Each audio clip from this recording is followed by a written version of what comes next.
Okay. Yeah, we've got here for more Amstrad Action. As per usual this time of the week.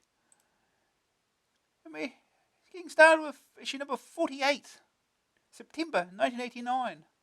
£1.45. Britain's best-selling magazine for the Amstrad CPC 464 664 6128. Not an official Amstrad publication. Press for action. The expert guide to publishing newsletters, fanzines, and booklets on your CPC. Plus, with a £750 management tally 24-pin printer to enhance your creativity. Check out the names. Squeak, Forgotten World, and HKM.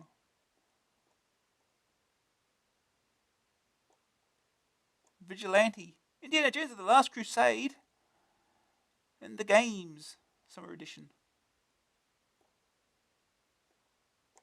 The lineup. Am seeing all the CPC news and previews. Reaction. Once more into the postbag, dear friends. Readers' letters on all matters CPC. And you got Emma Broadley. Get to read that again.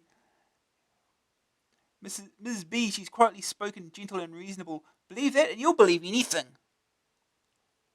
The action begins on 40.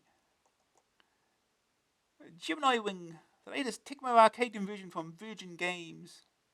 People Saturn Day. It's French, it's frantic, it's fantastic. House of Dolls. An inspiration, if ever there's something fanzine editor needed.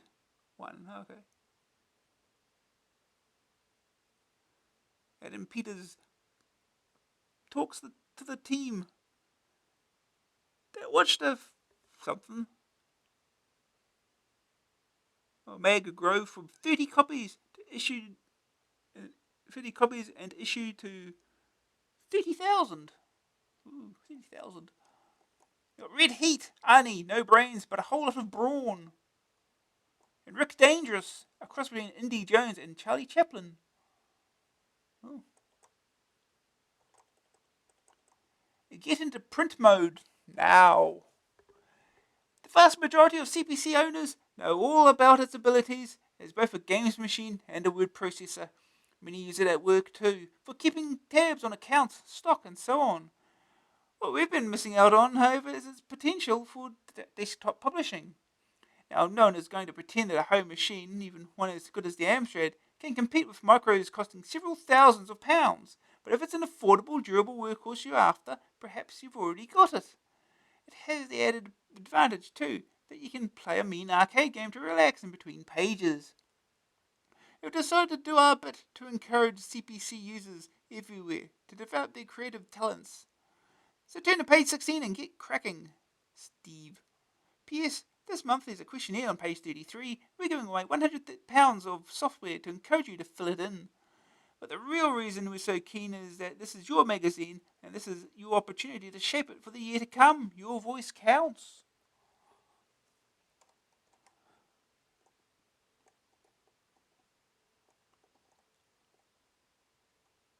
Now the first ever utility to transfer Go loaders to disk. Speed Trans Plus 3 for CPC 6128 or 464664 with DK-Tronics 64K or larger memory. Once the program has been transferred to disk, it will run on your 464664.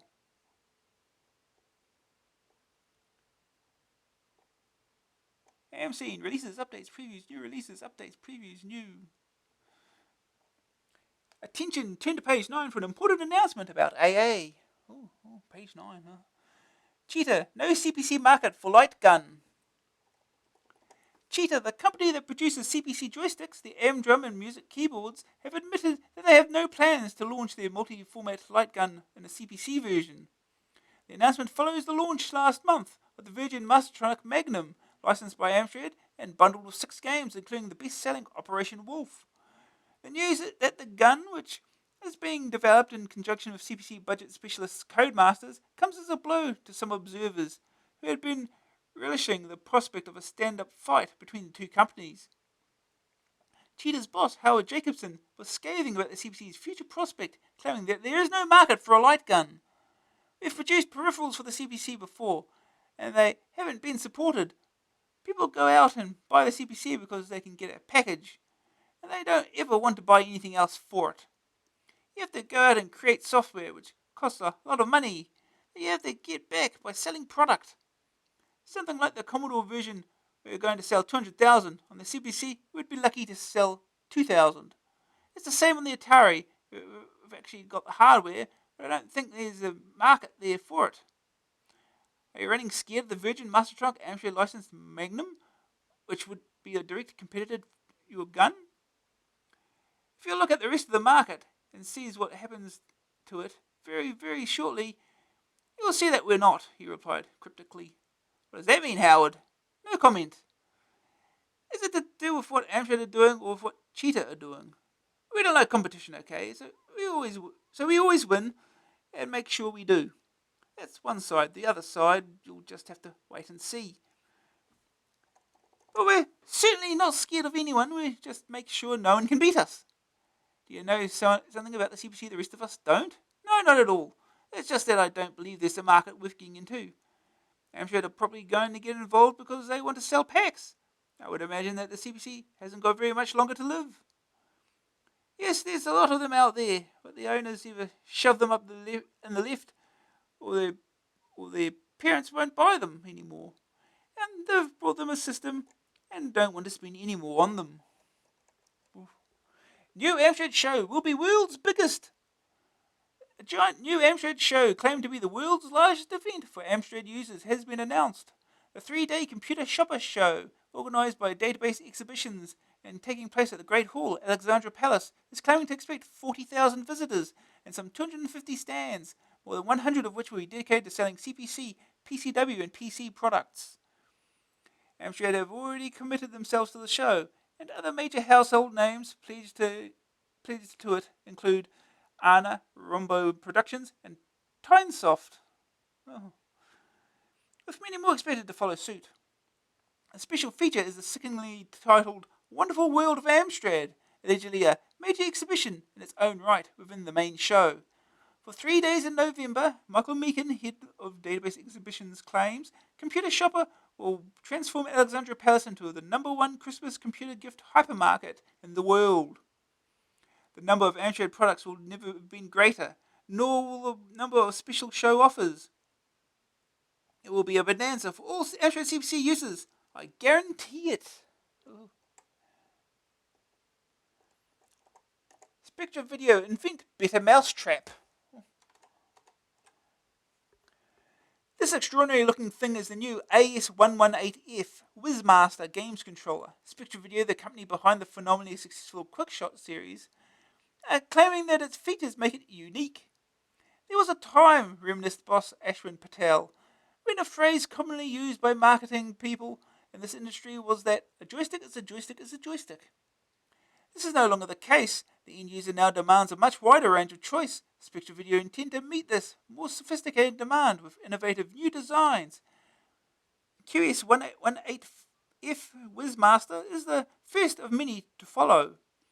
What, though, makes this beast unique, apart from its decidedly odd appearance?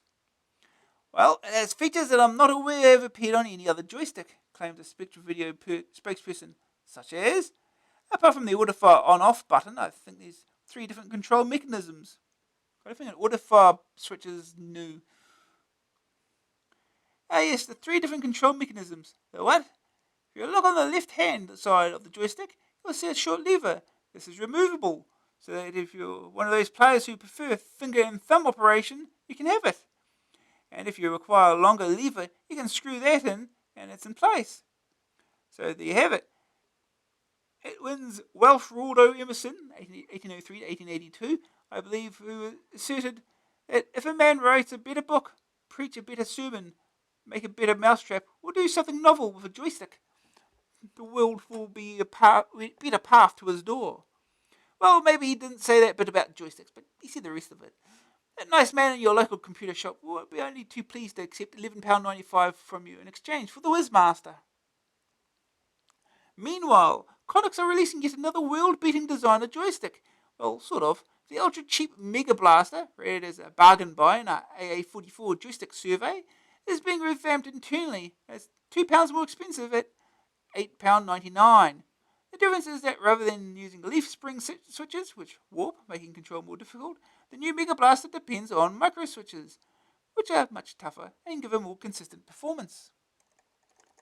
Throwing Squeak gets the chop.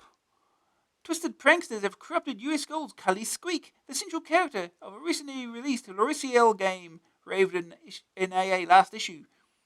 A highly embarrassed US Gold have been forced to withdraw copies of the game which have been interfered with so that the lovable children's friend becomes a foul-mouthed fiend.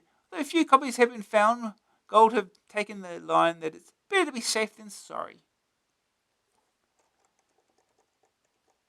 More French lessons soon. Flushed with the success of the extraordinary People Saturn Day, see page 42 for a full review, Infogrames have announced their next project, Action Service, which supply in a fictional commando school somewhere in Europe, training to join the elite Cobra Force. Your aim is to train your player up to the peak of physical fitness. Stop, you're killing me. It boasts a vast array of joystick-driven commands, over 20, to help you learn the trade. All the action is viewed through a split-screen system. It also boasts a slow-motion facility to help you improve your kill ratio. It's also rumoured that a second game is being planned, which will let you take the character built up in Action Service on active service. Oh, sound impossible? Well, so did People's Saturn Day conversion to the CPC, and that's simply outstanding. So who knows? Watch this space. Why, what's it going to do, Ed? Action Service from the people who brought you the rather splendid People's Saturn Day. Mini Office 2 counts down to 500,000. Database Software's Mini Office 2, one of the most popular CPC software packages ever, is about to reach a remarkable landmark. Its 500,000th sale. The lucky purchaser will win a state-of-the-art £500 video recorder. The integrated word processor, database, spreadsheet, and comms package is claimed to be the best-selling small business package of all time, according to Database's marketing manager, Chris Payne. To celebrate, we're giving away a brilliant Sony video recorder with slow-motion digital effects, perfect pausing, picture-in-picture, and editing. It's got everything. Launched originally as Mini Office back in October 1984, just 6 months after the first 464, the package was revamped as Mini Office 2, currently selling at £21.95, and has been a bestseller ever since.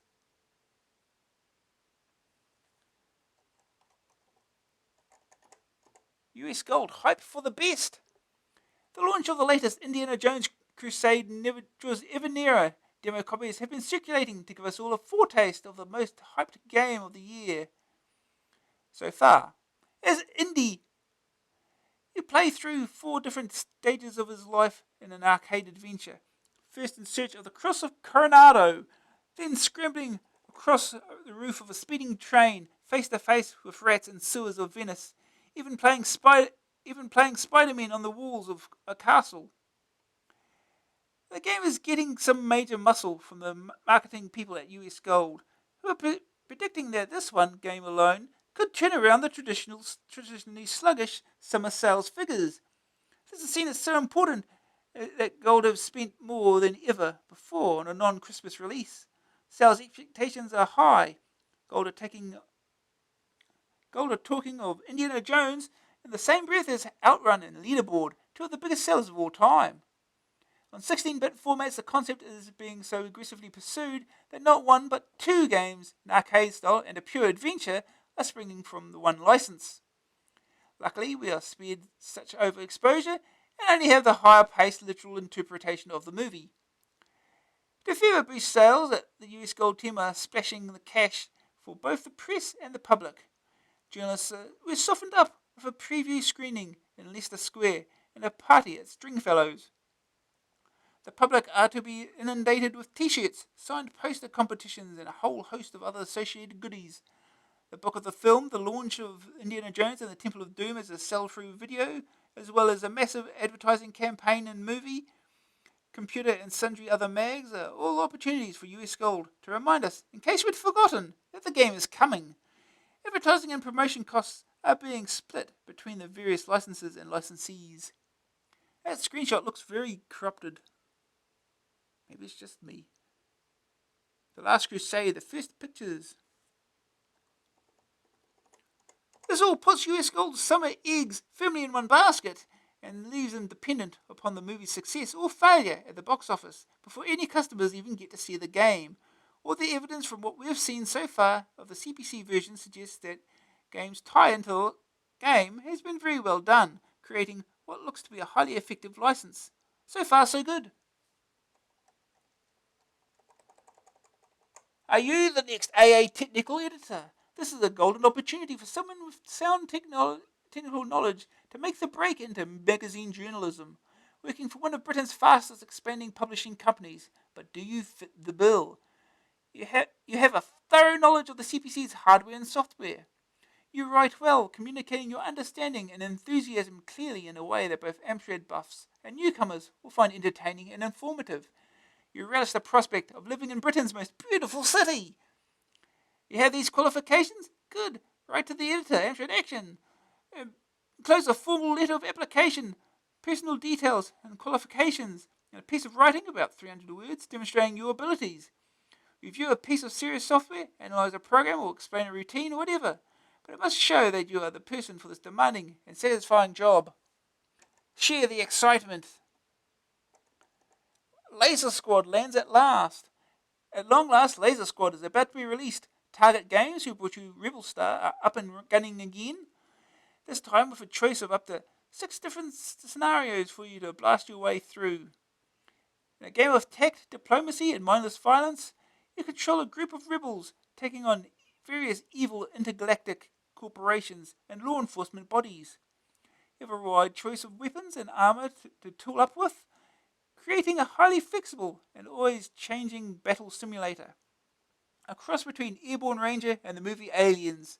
It gives you the chance to try and outwit either your CPC or a friend. A quick reconnaissance mission has reported that war may be hell, but it sure looks fun. Ideologically unsound statement of the month, or what, Ed? A full briefing follows in next month's dispatches, together with an exclusive interview with Adrian Gollop, the game's programmer.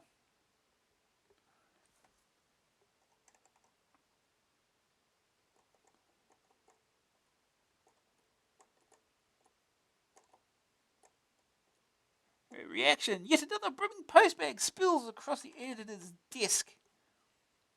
Oh no. Long live the Pilgrim! Like many Amstrad CPC owners, I'm getting used to being a member of a minority group.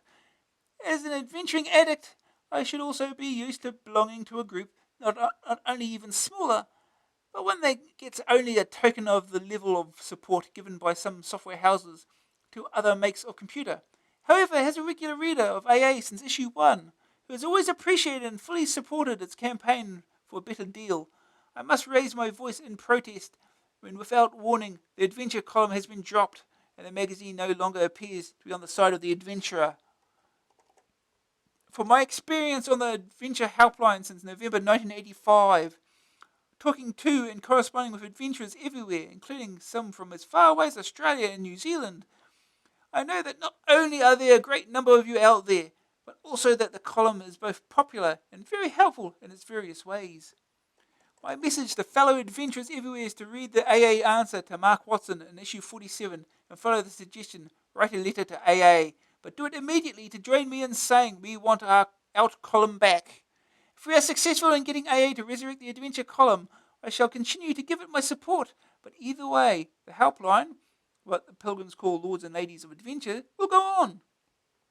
If you are having trouble with an adventure, drop me a line, don't forget SAE, or ring me between 1 p.m. and 10 p.m. on that phone number.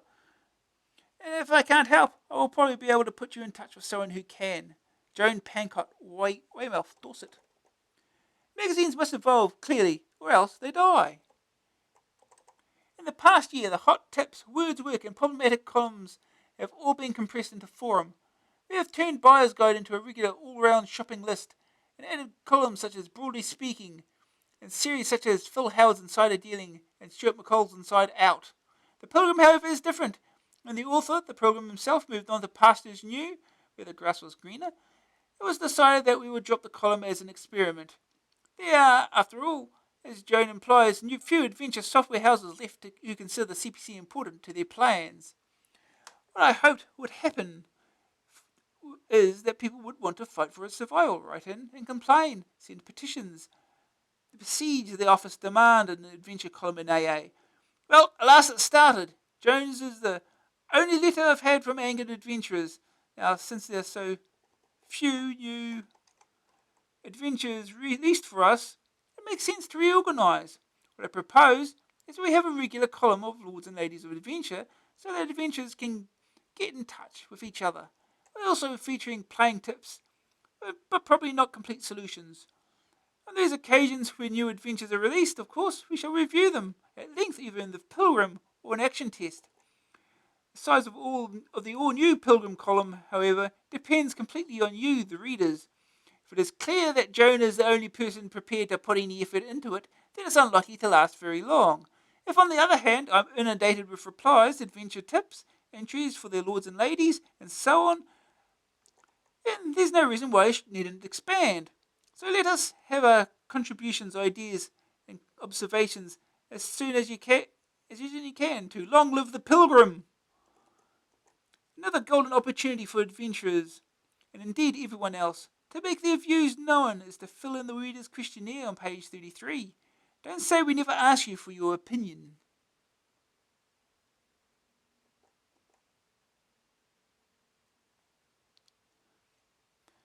Elementary request. Please help me, I'm at the end of my tether. You see, I was flicking through my old 1986 Christmas edition of another Amstrad magazine when I came across a game called Zombie by Ubisoft. As I read the review, I soon realised that it was based on my favourite film, Zombies, Dawn of the Dead. At the moment, I knew I had to have this game at any cost, so my search began in software houses and in high street shops. But after all my efforts, I could not find it, so I decided to write to the greatest mag in the universe, because I know if anyone can find this missing piece of my life, it's AA. Matthew Sherlock, Woking, Surrey. I'd be inclined to agree that anyone whose favourite film is Zombies, Dawn of the Dead, is indeed in need of help. But where you might find Ubisoft's Zombie, I'm not too sure. It's no longer available as you've found in the shops. But there must be a number of people out there who could put Matthew out of his misery. Go on, put the poor chap out of his misery.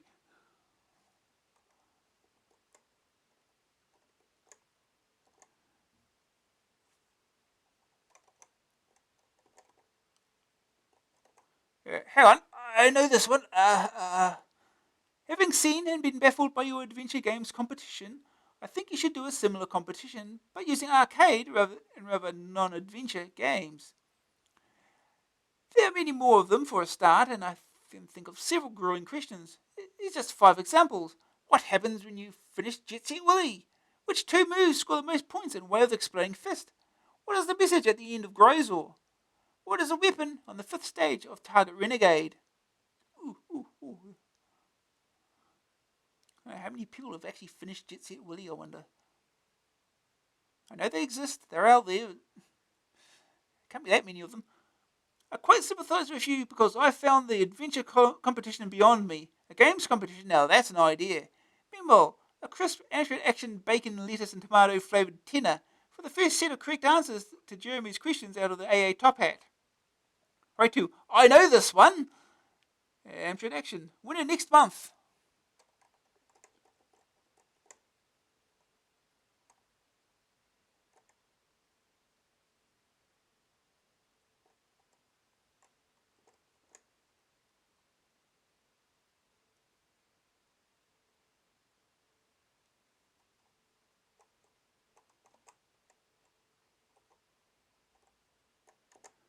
Ooh.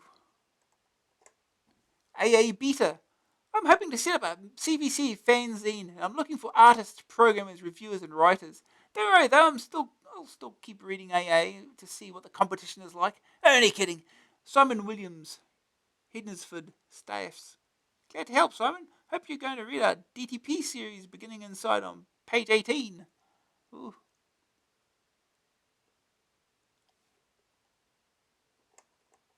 Oh, it's time for Sugar Man. It's Purple Saturn Day. Hey, Earthman, winner you are. Winner should I be. Your reproductive organs I dissect. This is the Magnum, the most powerful light gun in the universe. At this range, it could blow your head clean off. So go ahead, punk. Make my day. Hey, you Clint Eastwood are, right? I pick up all Dirty Harry movies on hyperspace transceiver. Oh boy, I big fan am. Guess all Earthmen look alike to him.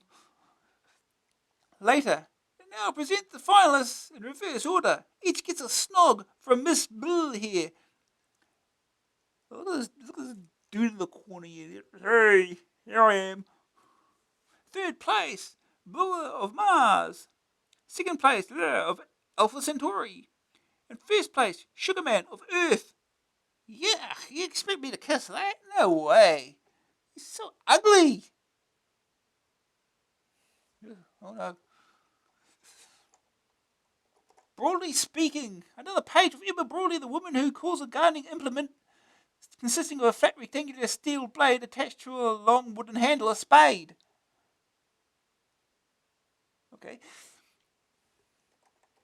If, like me, you own Highsoft's DevPack 80, turn to the first page of the manual, which has 3 paragraphs pertaining to copyright. It states that you must not reproduce or transmit any part of the manual, and that to copy the program for reasons other than to make a security backup infringes the copyright. Fine, totally agree. People have full rights over their own work, and if others wish to use it, then a charge is perfectly justified. I can think of no valid reason to make a photocopy of the manual unless 2 working copies are needed for 2 separate computers, in which case 2 charges should be paid. The copyright statement allows for a backup copy of the program, and that's how it should be. You pay your money and make a backup. You use it as the working copy, and if it goes wrong, make another to work with. Honesty is the best police. Oh, if only life were that simple, though. If everybody were honest, they could be.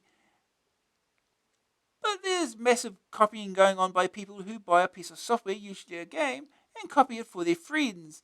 And it's simply too tough. And simply too tough police in any other way.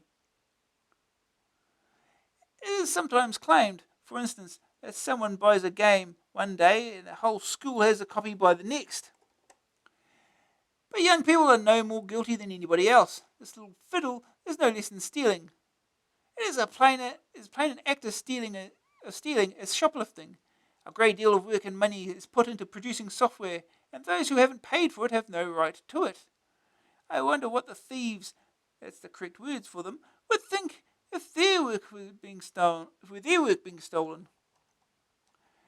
Nobody knows how much money is lost to the industry because of it. The idea that for each game sold, 10 people have a copy, therefore 9 sales have been lost, doesn't add up. Not many of the other 9 would have bought it anyway. Even so, the loss must be huge. Getting people backups. Alright, nobody expects everyone to stop making copies of the latest games, and software houses have tried to prevent it by putting anti-copy routines in their software. But just admit it, I understand their reason for doing it, but now they're just preventing honest users from making genuine backups, and that's not on. What if I buy a game today and in a year from now it becomes corrupted? What if it goes wrong in 5 years' time? What if I accidentally pour coffee on it? What if I buy a book which somehow goes faulty? I can still read it, and a music cassette can still be used even if creased. Coffee can be cleaned off, and the tape or book would still be usable. Computer disks are not like that.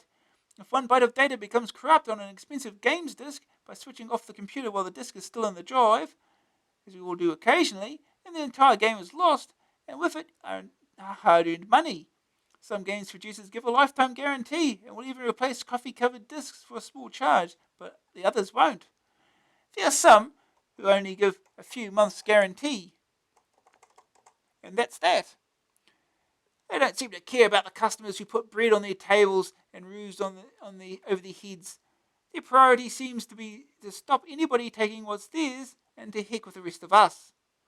The mentality is not much different from that of the thieves. Money is the only motive. Buy rights. Furthermore, if I buy something, it is mine. I can do with it what I will. Whatever I buy is always someone else's work, but when I've bought it, it is my property to do with as I see fit. If I want to lend or give it to somebody, whether it's a book, a car, a toaster, or a computer program, I can. I've paid for the use of one copy of the item, and I own the rights to use one copy. If I make multiple copies for security reasons, I can still only use one at a time. So I strongly object to any copy protection put on any software by companies who are not prepared to give a lifetime guarantee. Copying utilities such as those by Nemesis and Goldmark help us to do what is ours to do. But if the producers were all honourable, these would not be necessary. Enter the government in the form of the new copyright laws, which seem not to uphold morals, but to uphold money. It would be fine if the law stated the illegality of copying to increase the usership of an item and left it at that. Alas, it goes for means of copying rather than the act, and sees to outlaw the ability to copy as well as the practice. As we would expect, out goes the bath water, baby and all. Our morally right, protection-beating copiers may well be doomed. Already we seem to have seen the demise of the Multiface 2, a product which helped us make legitimate backups for our own use only. It remains to be seen if the others find life too risky. So here we are, honest software users who have our money taken by thieves and our moral rights taken by the government and some software houses. The thieves who are to blame in the first place, and secondly those software producers who love their money too much to give us a lifetime guarantee. The end of Broadly? Can I just put my oar in about the questionnaire this month? Oh, go on then, Ed. Please take a few minutes. It needs to fill it out. It's on page 33. We all have our own ideas about AA. I know I'd much prefer it if Action Test was reduced a little to about 2 or 3 pages. Only kidding. And I believe a number of you have pet likes and loathings. Steve gets letters about. What happened to the Pilgrim, for instance? The best way to get your point of view taken into consideration, it seems to me, is to fill out that questionnaire. Be as forceful as you like. I'm sure the team can take it. And if you all decide you want to see the back of Broadly Speaking, then so be it. The Emma Broadly Simulator.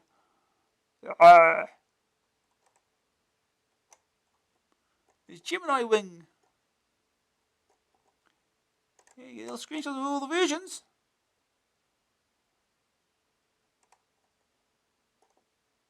Express yourself. Now Stop Press can do more, faster. Pat McDonald, motto do less, slower, gets his finger out. Express, £30 disc, Stop Press required. Available for Midway King. But see also AA Backpages where it's on offer at £20. Ooh.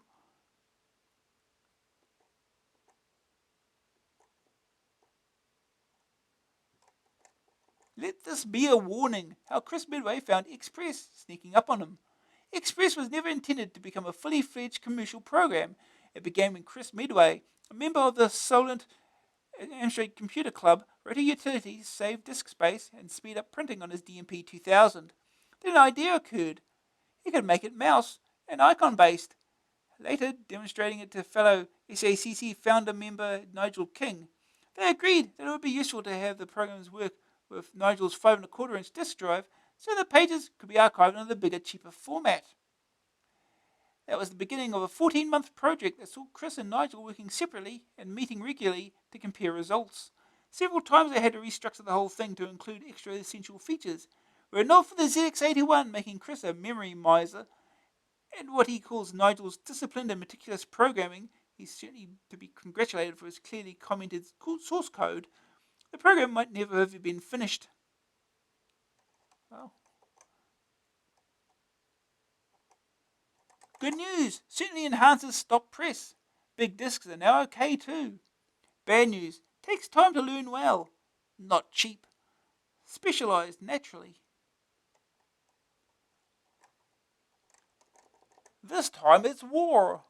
Pat McDonald confesses to an unusual hobby. No, not that one. They use a Stop Press, and now Express too. ECWS, the English Civil War Society, is dedicated to reenacting the sights and sounds of conflict between Parliament and versus Charles Stuart and Son, which raged through the mid-17th century. The society is divided between the King's Armoury and the Roundhead Association, which is further divided into brigades composed of individual regiments. When you join, you sign up with an individual regiment, and most regiments have a newsletter or fanzine, in the loosest possible use of the word, which informs members of the various meetings or musters of troops held throughout the year. I edit the Rat's Tail regimental magazine for the Norfolk trained bands. Evidently, there were no spell checkers in the early 17th century. Using my 6128 and stop press. What I've learned laying out pages is that stop press is fine for playing about with pages, but is an absolute pain when it comes to actually arranging all of them into some sort of document. The difficulty is the nasty and very frustrating habit stop press has of taking ages and ages to print a single page. Then there's a limit of 2 pages per disc side. Rat's Tail is always at least 10 pages long and sometimes 20, the average being about 14. There's 3 to 5 discs for the data alone, entailing lots of disk swapping on a OneDrive system. With Express, RAM-DOS, and a 5¼ second drive, I will now be able to transfer all my pages into a single drive. Express can get on with the printing stage, leaving me much more time to work on the actual process of compiling the pages into the right shape and keeping track of the order, and drinking tea. First edition. Welcome to a major new series that shows you how to go about creating a magazine using your CPC. In the next few months, we'll be covering all the important areas: text, artwork, layout, printing, and distribution. On page 21, the editor of more than one fanzine in his time, see Day in the Life, AA39, takes a look at The House of Dolls, a fanzine success story. On page 22, Jeffrey Davey looks at some CPC fanzines, and on page 24, we announced the great AA £750 fanzine competition. But first of all, Adam Peters wonders why more people don't do it for themselves. Well, there he is. He's Adam Peters. The name Adam Peters, picture left, may be familiar to you. If so, you have a relative of his who read Day in the Life last year, AA39, or possibly both, perhaps.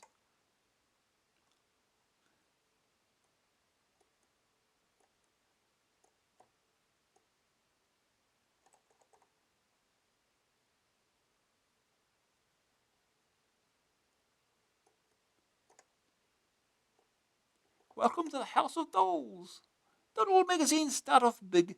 Many, like House of Dolls, begin as a newsletter, grow into a fanzine, and just keep on growing. And none of it would have been possible without the CPC, Adam Peters reports. What a difference House of Dolls issue 3, the tatty bit of paper in the background, and 22, the highly professional glossy with a free EP. Messy office is a busy office, or so at least the HOD staff claim. Oh, they got their own comic.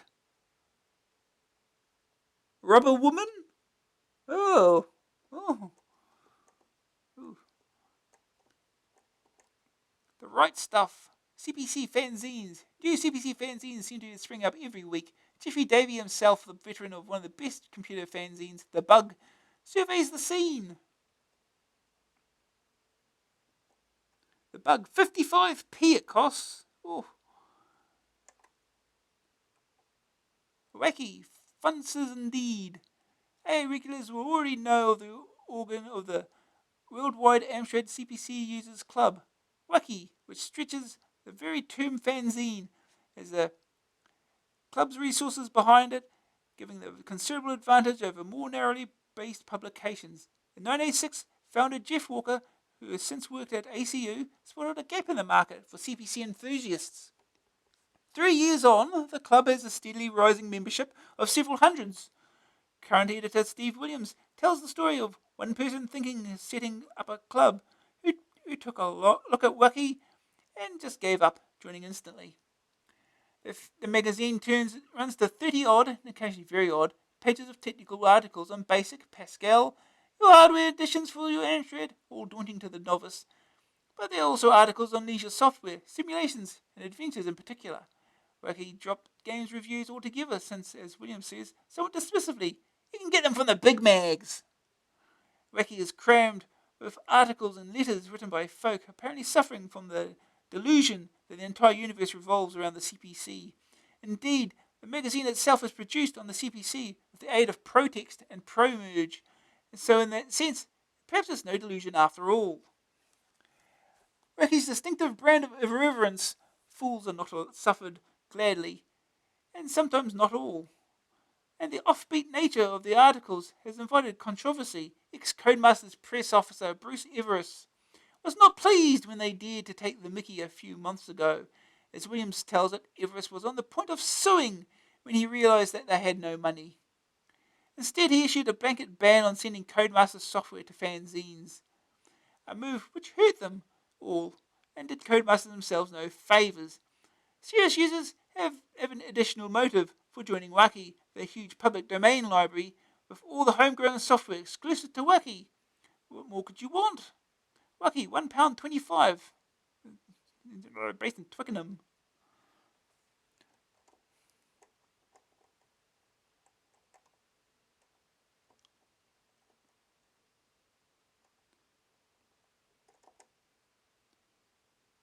Why didn't we include the fanzine you edit? Because you didn't tell us about it, that's why. We intend to run a regular contact list of names and addresses for CPC fanzines, so let us know.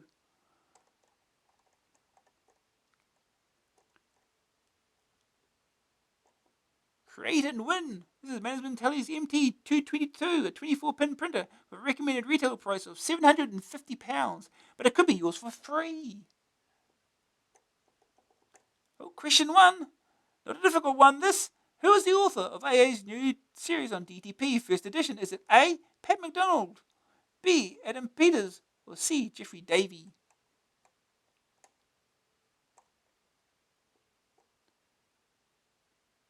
Oh, one question every month, apparently. Oh boy.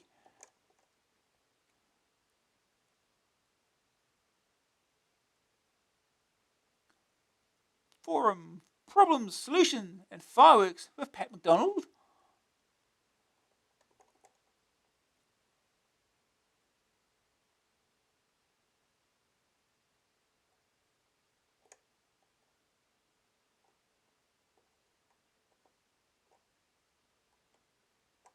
Altogether now, oh yes it can.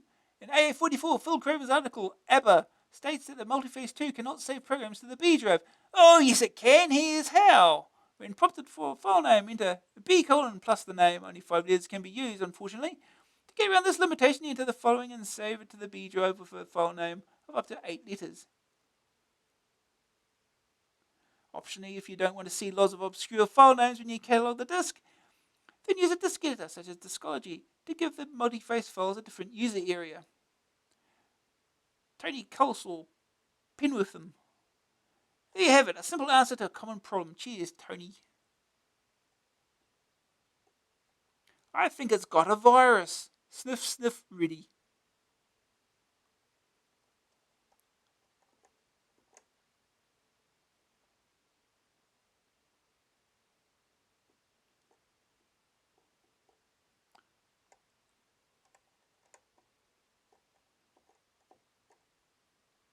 Greetings.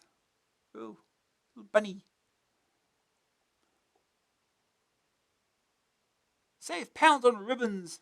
Ribbon refresh. With fabric ribbon something.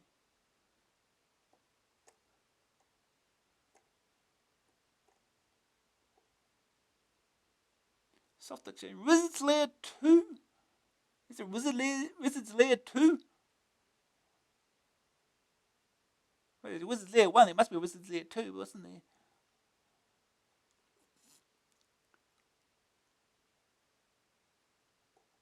Is it Wizard's Lair 2? I must be missing something.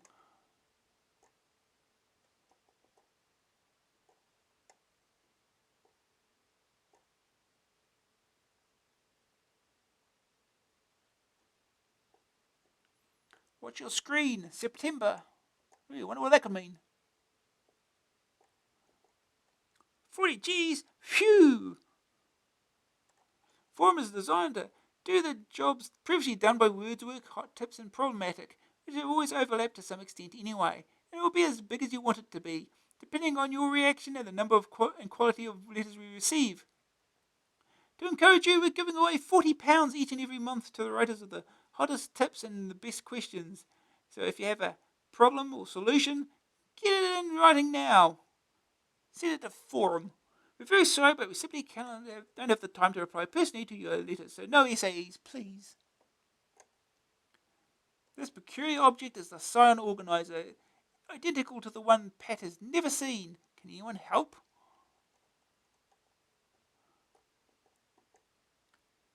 Copying Act, waiting for the Act to fall. The Copyright Designs and Patents Act 1988 may have profound implications for everyone for CPC. In a special report, Phil Craven attempts to unravel the confusion, and on the right, J.E.J. Alton, an academic who studied the Act in detail, comments. The House of Lords accepted quite happily that the machine not only could and would be used to make such illegal copies, they even seem to have considered that the main use of it would be illegal. Oh. That historic act in full. Well, not really, but bits of it in full. Copyright in a work is infringed by a person who, without the license of the copyright owner, A, makes, B, imports into the United Kingdom, C, possesses in the course of a business, or D, sells or lets or for hire, or offers or exposes for sale or hire an article specifically designed or adapted for making copies of that work, knowing or having reason to believe that it is to be used for making infringing copies. Yay, legal speak. Yeah, I don't think we need to read that. The thing in detail. If you'd like to investigate the Act further, you should find it at your local reference library as a copy. But a more useful guide is Blackstone's Guide to the Copyright Designs and Patents Act 1988 by David Dworkin and Richard D. Taylor. It includes a copy of the Act as well as 17 chapters on various aspects of it. More specifically, there's an excellent summary on the computer technology as covered by the Act. Oh, they already made a book about the Copyright Act. That did not take long at all.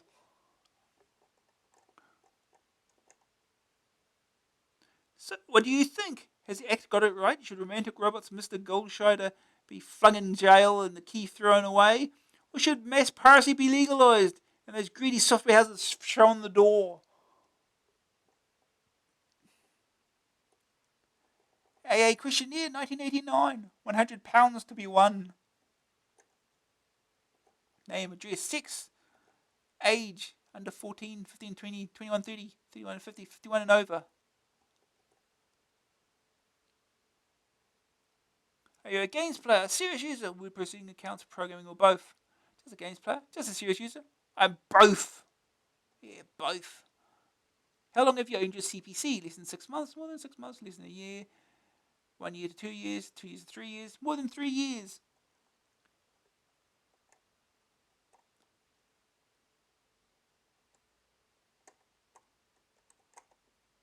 You wonder what the results of this questionnaire will be.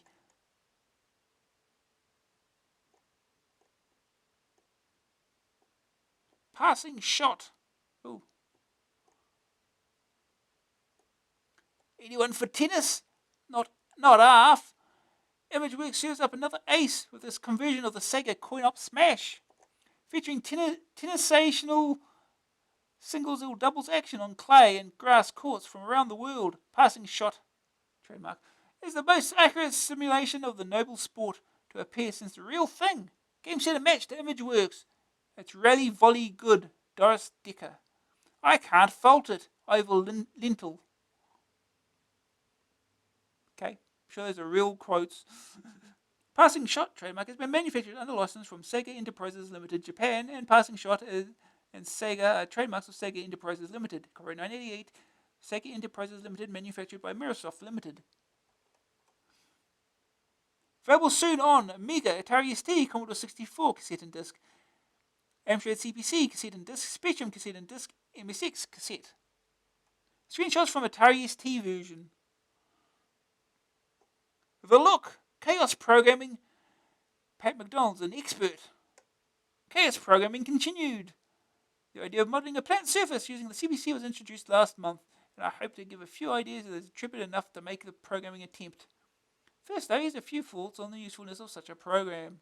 Well, who cares? This is what's the gallery. See all these delightful drawings people have made.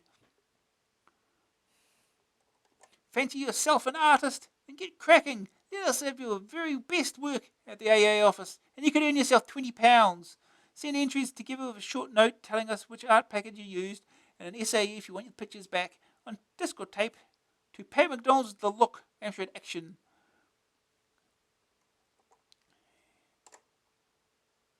Yep.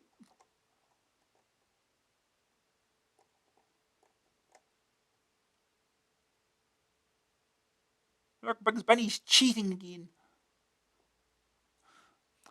Number 1. Thank Jonathan Davenport of Ipswich for this inscrutable robotic paint portrait. Smart 2. 2 and 3. Who's the Smart 2 Bow fan? Mark Sawbutts from Lee. That's what? 4. More zany Sawbutts. Are all Lee people so strange? Number 5. Patrick Bell, an Australian and another Smart 2 reader. Number 6. Jean-Paul Michel from Torway. Can sure tune them out with GraphX. Number 7. Remember MS Browning of Blackpool? After Queenie comes Fergie, CRL image system. Number 8. Not again, another Garfield this time. The image system by Browning. Number 9. Spider-Man, Step Forward, Jean-Paul Michel. Number 10. Sale poster, Mike Wong uses Amsoft Screen Designer.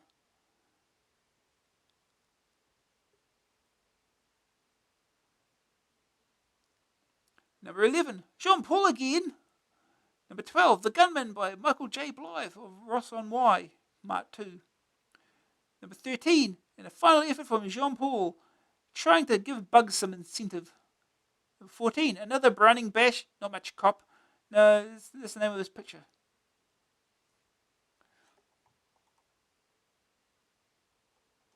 So yeah. It's apparently Fergie. I presume the one on the bottom is supposed to be Fergie. Yeah.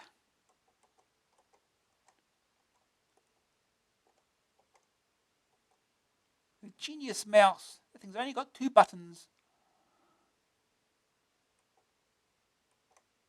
Action test. It's time. The latest games get the Trenton Rib treatment. 2 rays for your delectation this month. The excellent, if none too original, Gemini Wing and the hilarious Rick Dangerous, which the redoubtable Ms. Brawley demanded to be allowed to review. And what she wants she invariably gets. Turn to page 47 to see her first effort in the games department. Should she get another chance? The real event of the month, however, is Purple Saturn Day, without a doubt the hottest game we've seen in a long time. These French programmers certainly know their onions. There's a list of games for this issue. 8 whole games. Purple Saturn Day, Gemini Wing, Rick Dangerous, Bob's Full House, Dominator, Eliminator, Red Heat, and The Story So Far, Volume 2. But first, we have Gemini Wing. Virgin Games, $9.99 cassette, $14.99 disc. Joystick or keys?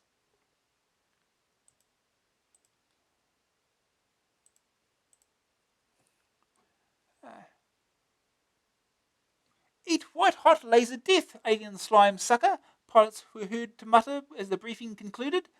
The Gemini Wing pilots were incensed, and you can see why. Because just about the whole of creation had declared war on Earth, and all because of a joke. To make matters worse, it would definitely ruin their chances for a quiet weekend as well. Admitted, it wasn't the best joke you've ever heard. One Tuesday the news had been slow, and so some creative journalism at the Sunday Spirit had been called, for they hit upon the headline, Die Alien Mutant Scum.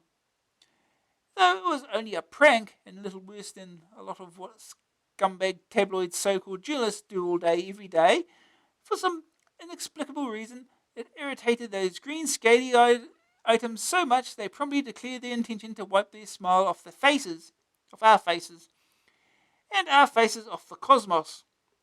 Being a peace-loving race, we humans relished the chance to try out some new hardware on a full-size set of Space Invaders. The Gemini Wing project It's just been completed. A fearsome new battle craft that can turn in the war in our favour and have us home in time for tea. The aliens, it appears, were too busy landing B-52 bombers on the moon and doing strange things with Hitler clones to notice its development. Now their fleets marshal above our heads, and our new wings are all aflutter because the bug eyes have one big surprise waiting for them, Earthside. The Gemini Wing is a revolution in the science of blowing other living beings into small smouldering pieces. It fires and moves the same way as an ordinary ship. But if you pull back on the joystick as you fire, a super weapon is unleashed. So what? The populace cried. We've played R-Type. But with the Gemini series, the weapons include such darlings as the windscreen wiper of death. So it's down to the trenches and to war. The nasty bug-eyed aliens swoop down across the surface of the planet, spreading doom and death. Living pillbox maggots dig in quickly, and flies the size of small trucks patrol the airways. The Gemini pilots are miffed. For a start, death and destruction is their forte, and secondly, the aliens seriously clash with the wallpaper. The core battle cry, "Die, alien mutant scum!" echoes through your radios as you charge down your foes. Fly over those gunballs to get added firepower. The first few are easily dispatched in standard fire mode and drop to the floor in the shape of gunballs. Curious as any vengeance-crazed fighter pilot would be, you fly over their remains and find they stick to your tail. Pull that trigger and yank your joystick back and find out what effect this has. The colour and design of the corpses, or gunballs as they've now become, determine the effect. Normal blue gunballs give you three-way shots. Some circling defenders, others a curtain of fire that cleanses all in its path. The best by far, though, is the aforementioned wiper of death. Waving in front of you, it forms a chain of fireballs that roast everything you touch. Righteous action indeed for the Gemini pilots of Xenophobe Battalion. Your opponents come thick. They must be dense to try it on with a Gemini fighter, and fast. Some of the off-world creatures buzz down and are easily swatted with a quick squeeze of the trigger. But many need a specific sort of shot to fry their evil invading insides. So it's time to look to your ever-growing tail, which waves majestically behind you, and use a ball. You have no choice as to which you release, but firing off 2 or 3 at once does the trick. Used at the right moment, your tail can turn a humble trench into Cemetery Central. Just love this job or what? As you progress towards the end of level 1, you meet more and more things from another world, such as the flying beast, which spawns small scorpions. Shoot these boys instantly. Leave them more than a couple of seconds, and the scorps are homing in on your port side, and when they bite, they kill. The craft is easily controlled, but it's the coordination of shooting and collecting gunballs that's difficult. The dead alien mutant scum invariably fall on the other side of the screen. Similarly, when you're trying to dodge shots, the waggling tail distracts you temporarily from wreaking megadeath. The colours tend to mask some of the foreign fiends from your view, which results in a nasty surprise when they finally pop up. On the plus side, though, completing a level once you get your password to the next stage. In a similarly pleasant vein, being shot means you just lose a life and all your hard-won balls. You restart from the place you got zapped, so it's possible to grab them back off the floor and start again. Gemini Wing is a refreshing change from the high-tech norm and brings new interest and challenges to the world of CPC blasting. Following Silkworm, the relaunched Virgin Games label is showing something of a real shoot-'em-up pedigree. So if the aliens and evil beings of this universe want a fight, they've got one. The Gemini Wings are fueled up and ready to roll, because it ain't so much a war out there, just a party, and we're ready to rock.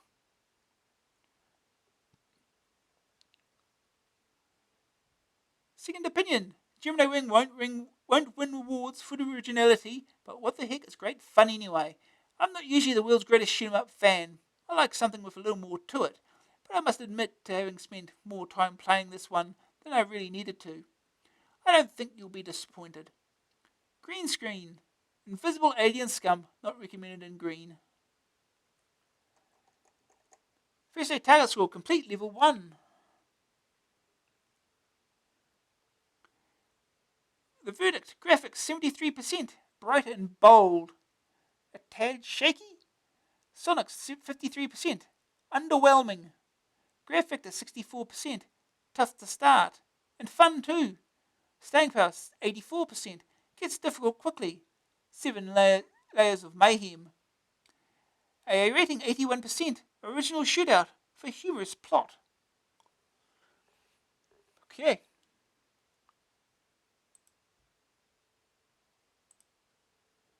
started here.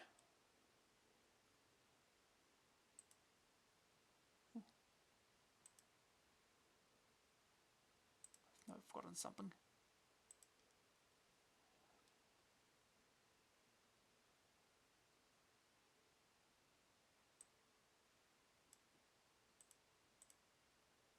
Alright.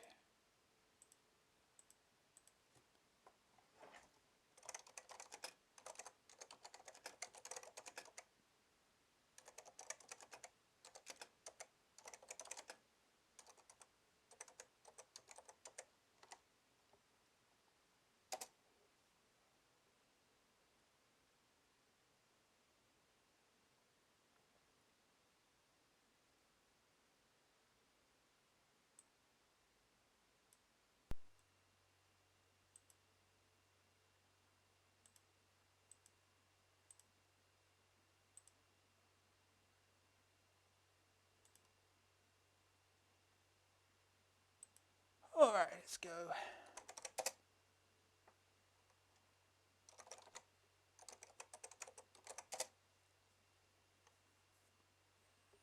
Here's your passwords for start. I plant. What wool? Gotta remember I plant. What wool? Good night. Skulldug. Big mouth. Creepish. You gotta remember those, that's all.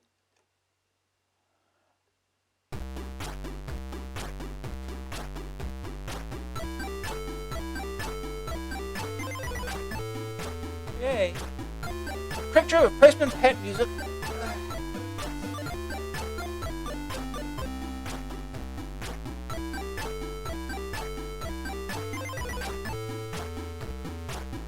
Normal play.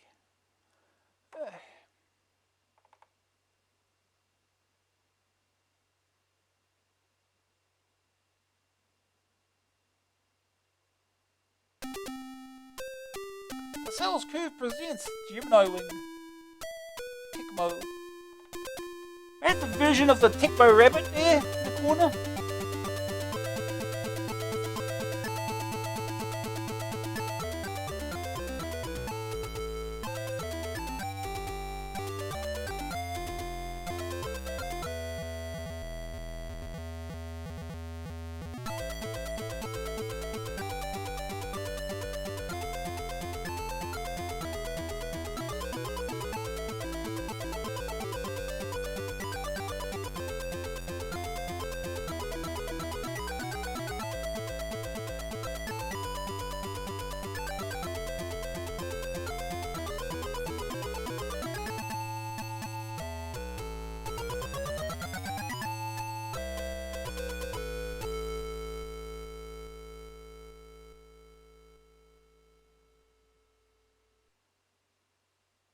Okay. Press P for password mode. Right, let's start.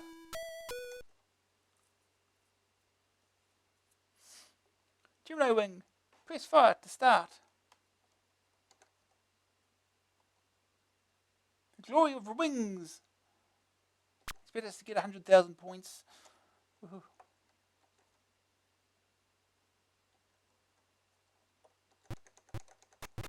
Oh, here we go.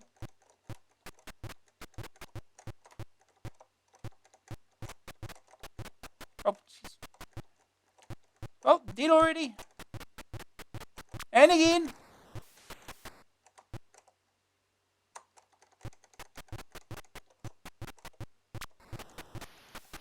Oh. It's really hard to...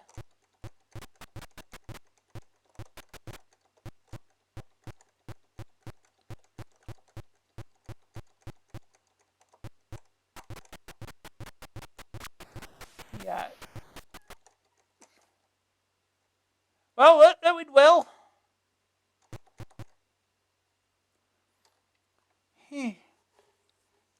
Also, down and fire does not release the gun balls either. It's holding fire. It's really annoying.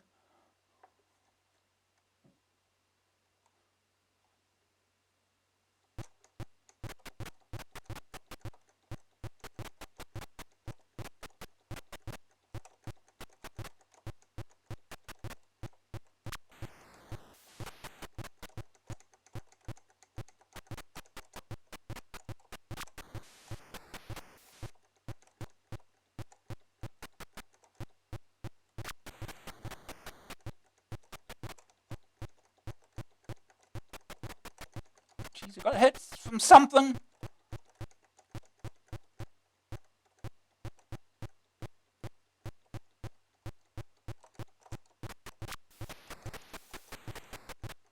Ah.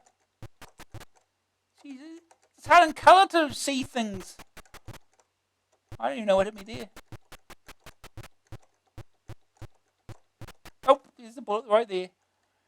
Yeah. It's really hard to see things. Try again.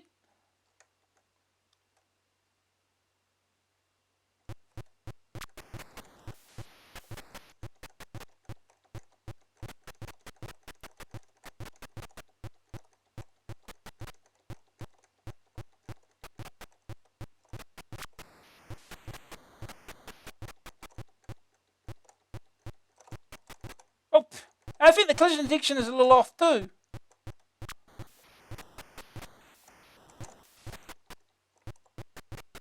Oh, that's one. That bullet too late.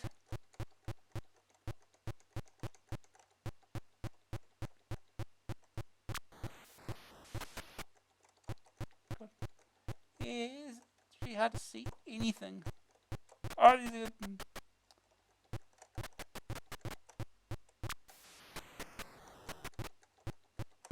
ah.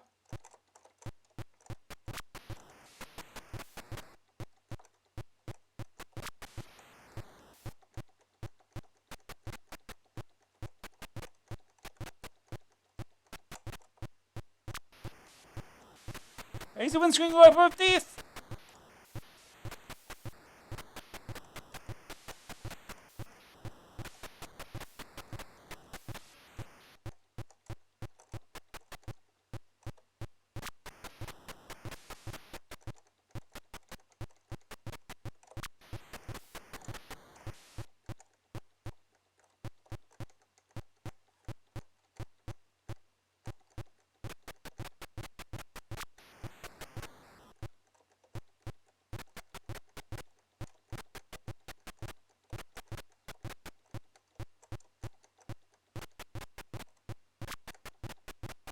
Oh, didn't saw that too late.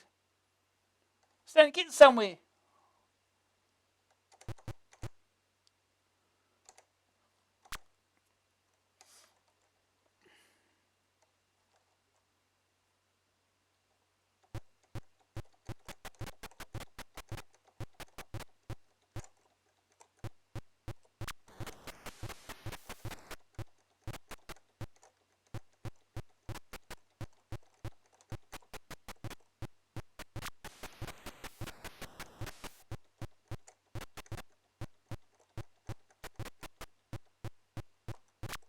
Oh, if I ran around to that.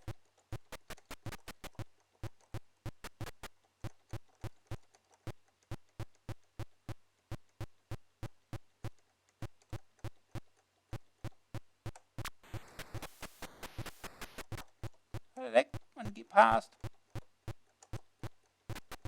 Oh. Oh.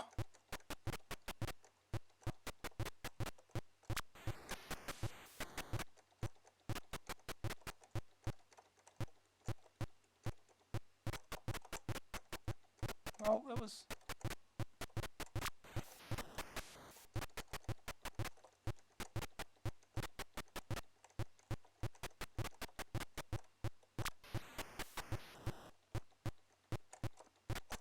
Game's hard. Can't see much at all.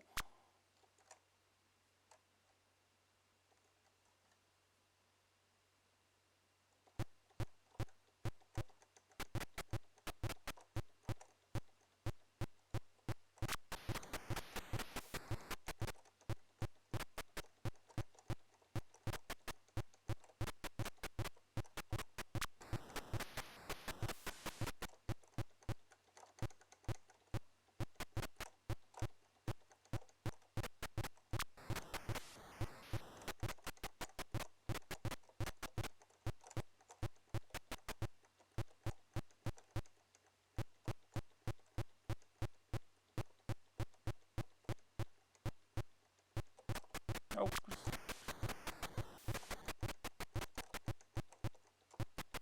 oh, jeez, really?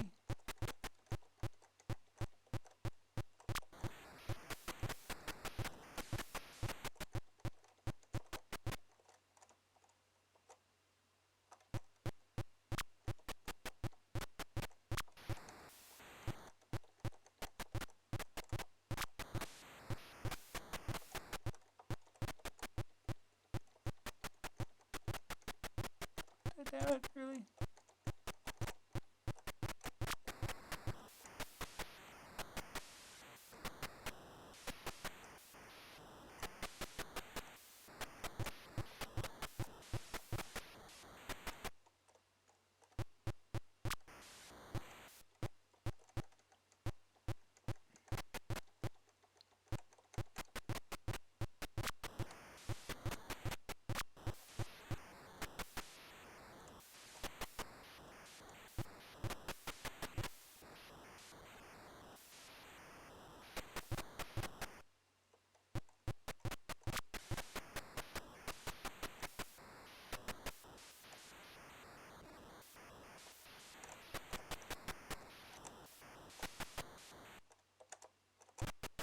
Oh.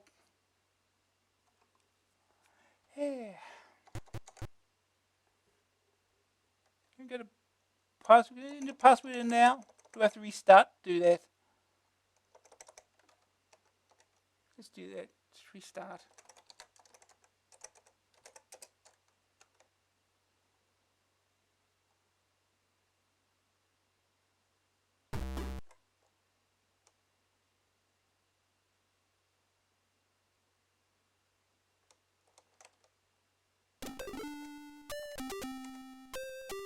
P for password.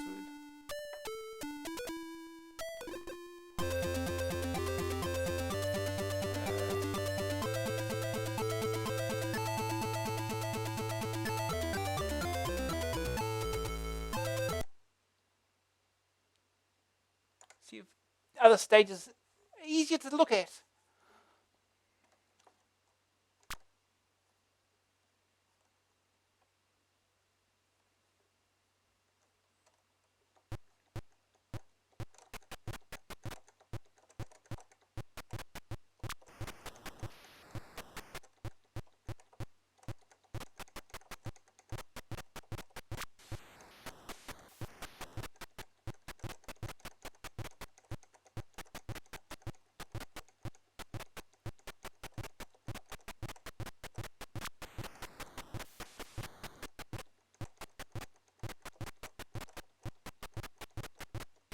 Oh.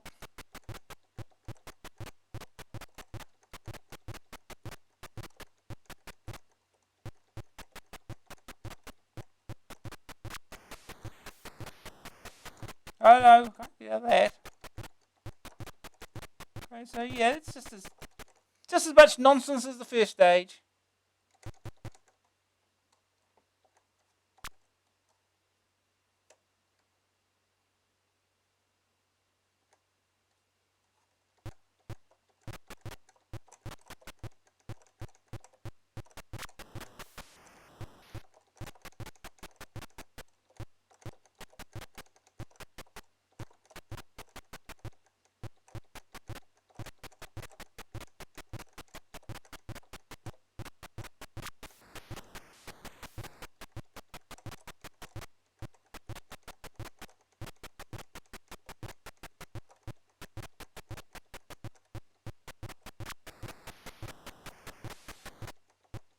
Oh yeah, like I'm going to get all those. Oh god, die if you hit those. Yeah, this is...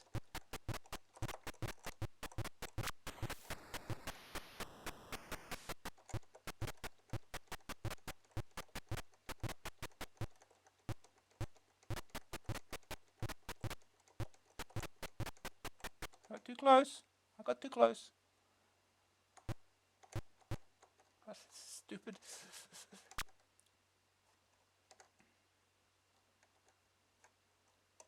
One last go.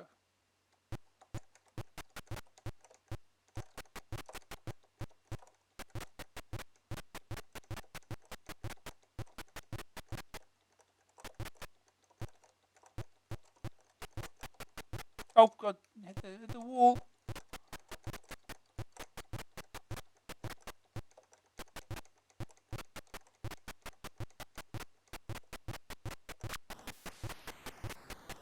Oh god, I missed it. Nothing left.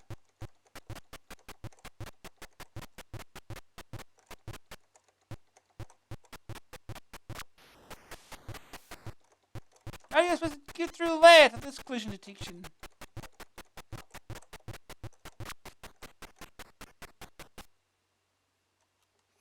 Okay.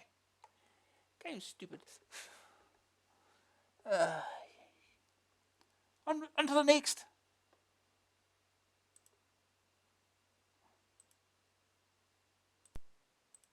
Next game is Purple Saturn Day for Infogrames.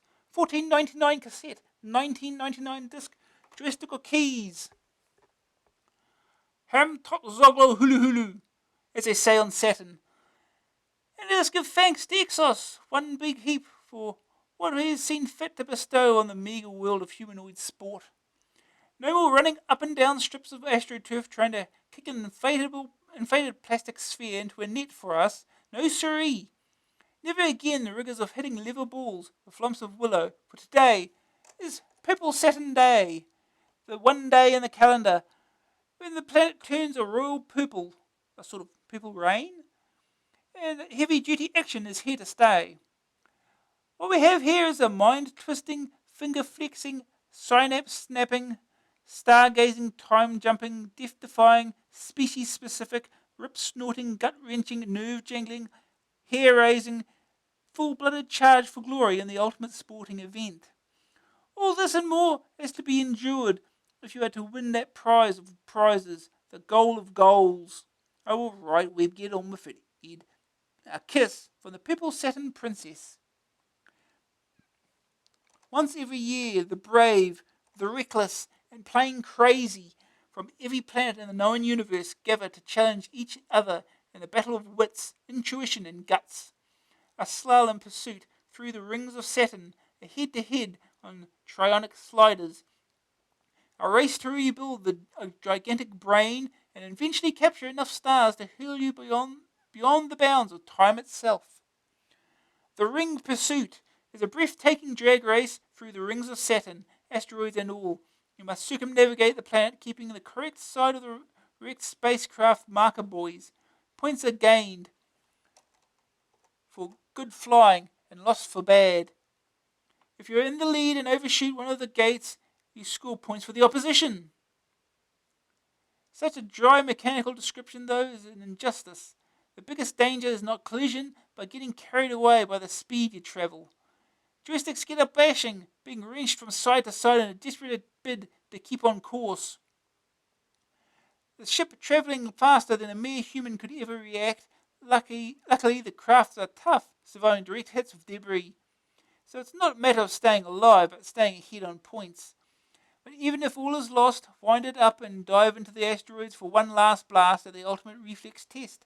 No average race. This is WEC Le Mans times 100, for speeds to dazzle the eyes and obstacles to stretch the nerves. Round 2 is a trionic slider test. Here you and your competitor are alone in a rink.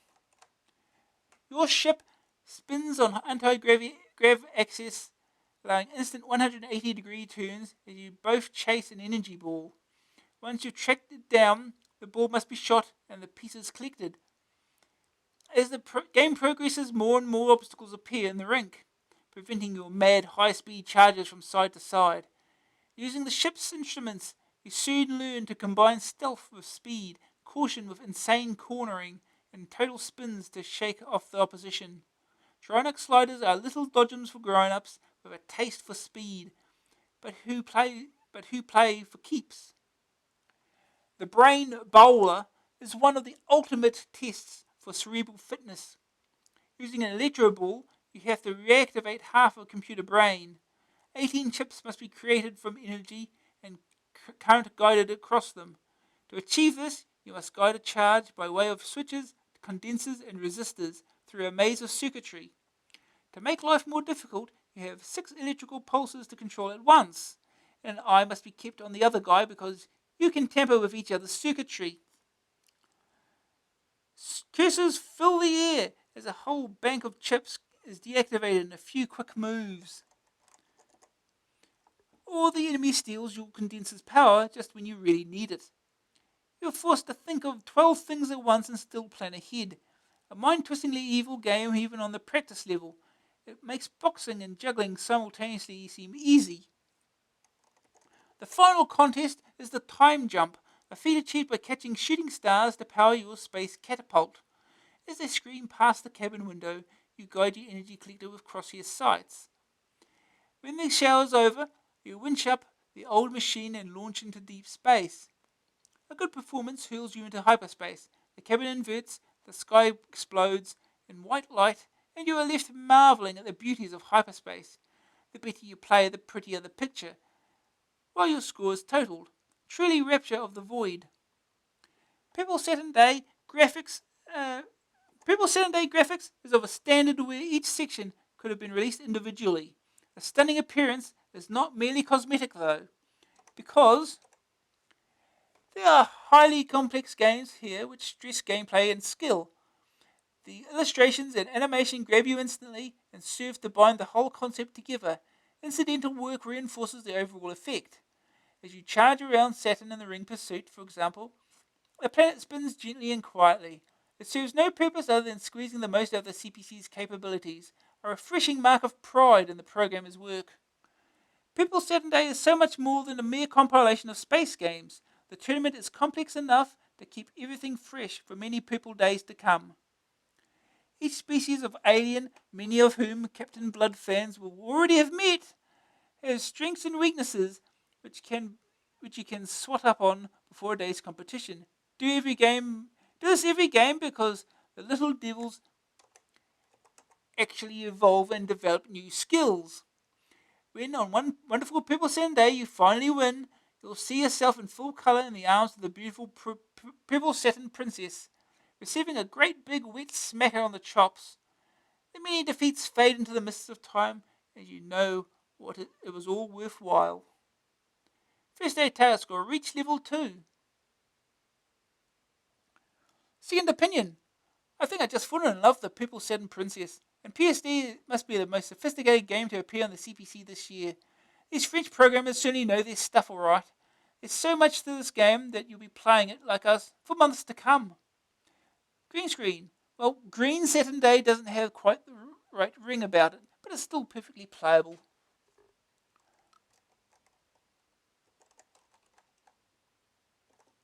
Here's a Purple Saturn Princess right there. The verdict, graphics, 99%, simply awesome, a truly stupendous achievement. Sonic, 78%, quality music and effects. Grab factor, 72%, 4 very difficult games, amusingly and informatively explained in the manual. Staying power, 83%, 4 games and 8 constantly evolving competitors. AA rating, 94%, a French revolution for games. Okay. Oh, now we get to look at it for ourselves.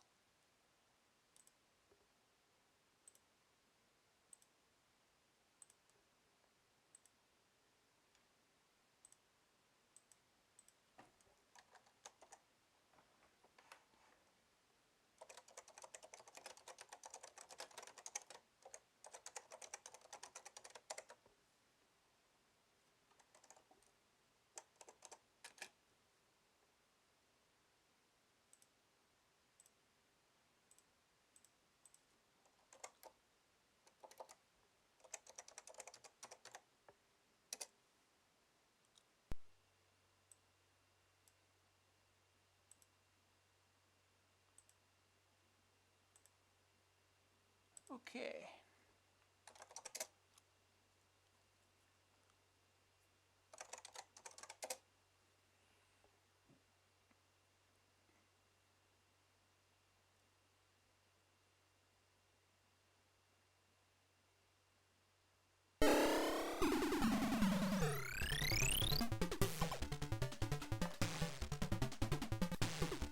Purple Saturn Day, trademark by Ruby Huberlo. Graphics Didier Bouchon. Print, music and sound Stéphane Pic. Exos Spirit Philippe Ulrich. CPC Vision Yves Lamoureux. Copyright Exos 989. Not certainly purple.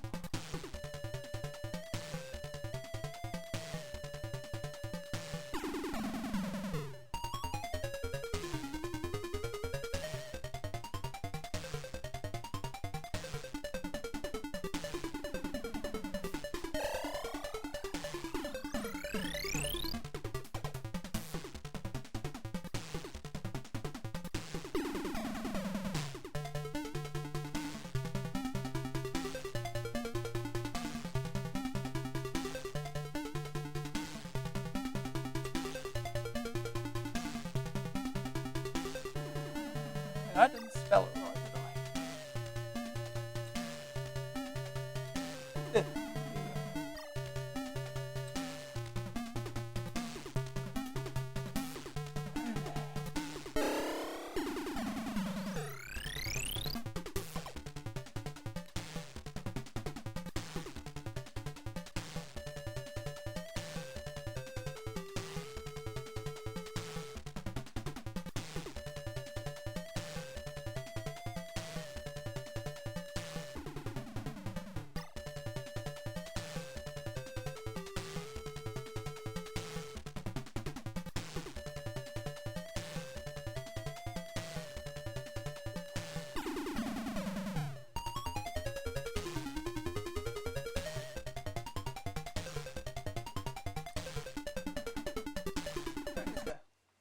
Let's go.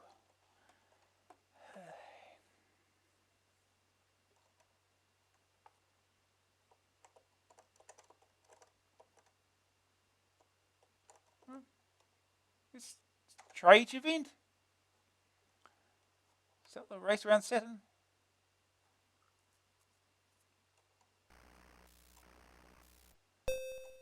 4, 3, 2, 1.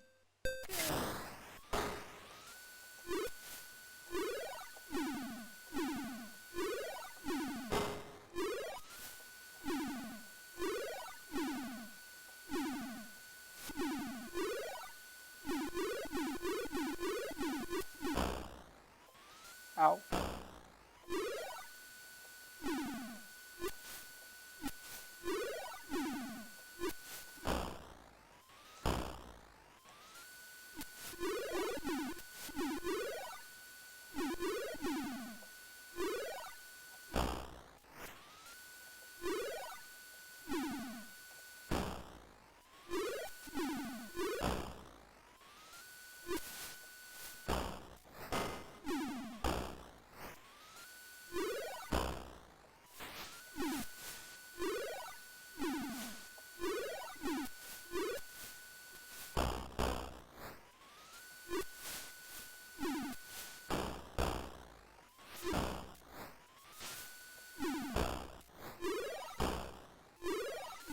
This is a slalom type thing.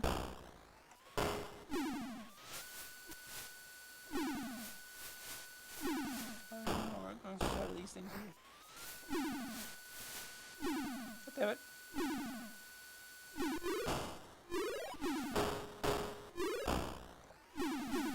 Ow.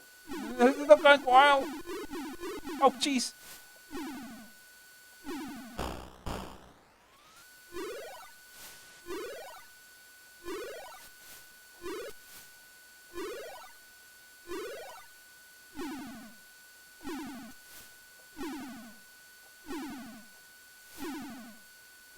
God damn it.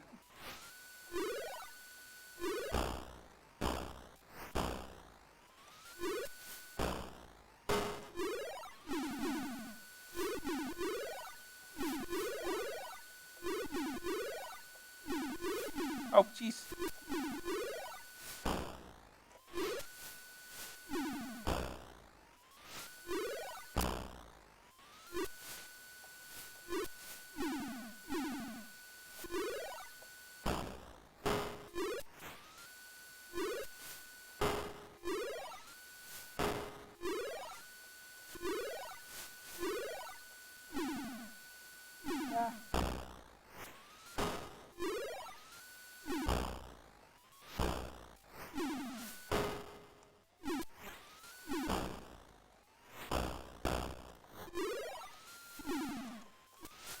Ah!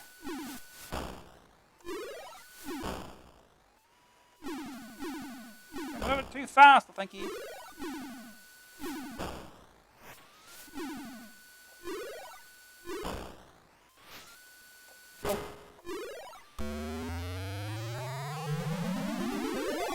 Yeah, I don't think I won.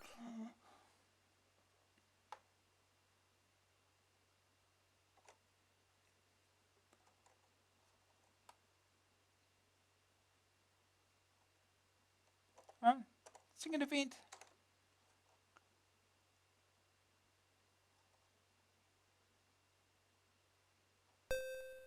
4, 3, 2, 1, 0.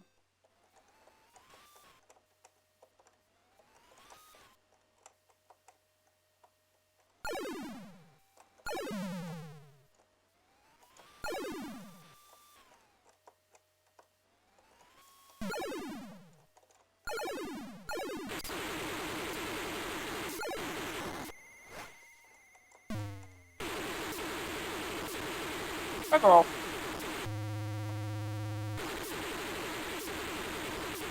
Uh-huh. I'm getting points. Would you let me go?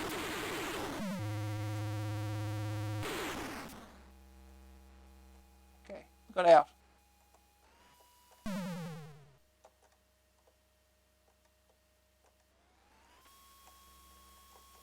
So where's the thing now?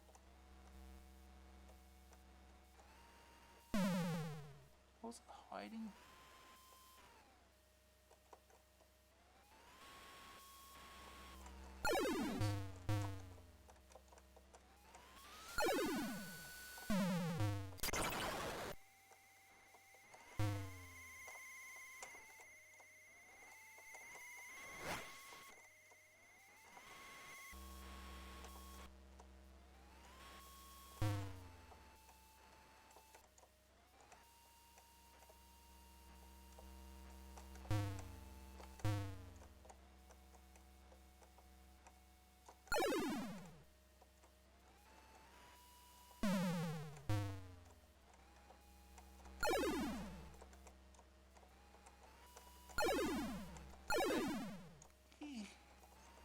Difficulty.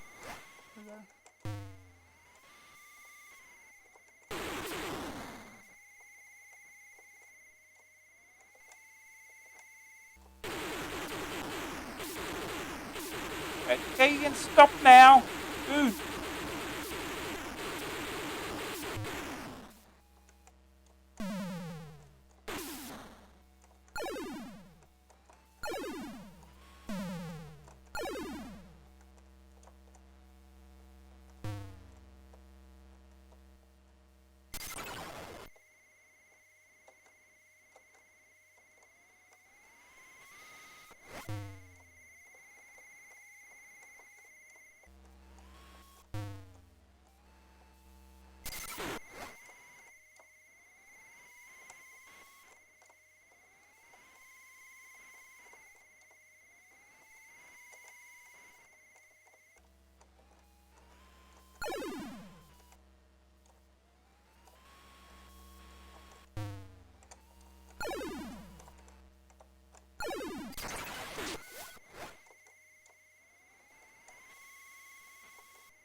one.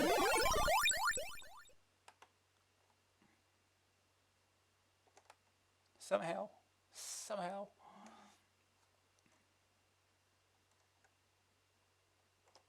Alright.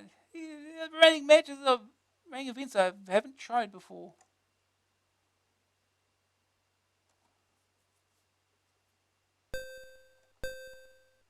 So no idea what's going on here.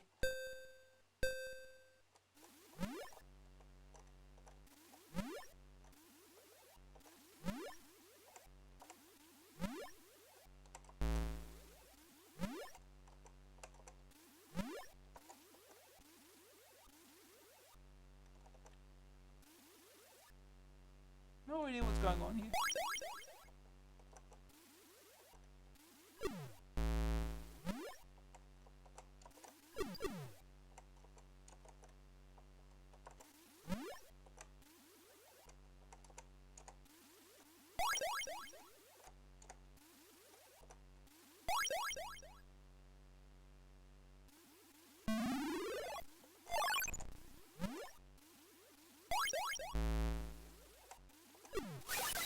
I have no idea what I'm doing.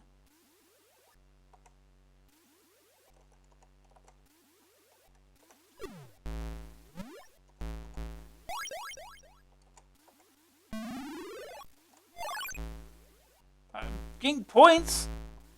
Well, no, not. I've got 20 points. That's a computer score. I have no idea what I'm doing.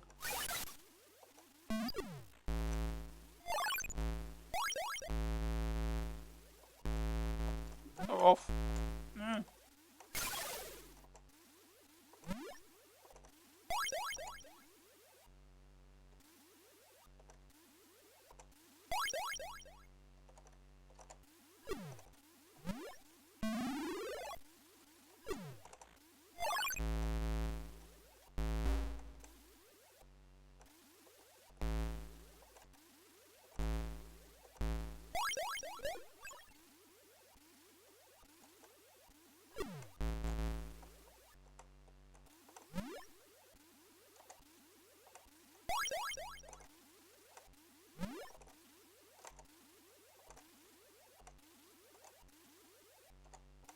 Maybe I should just concentrate on this side.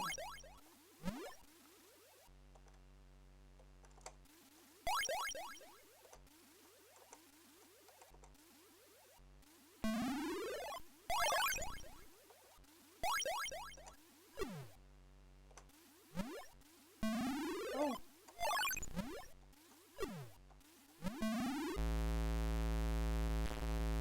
Fuck off.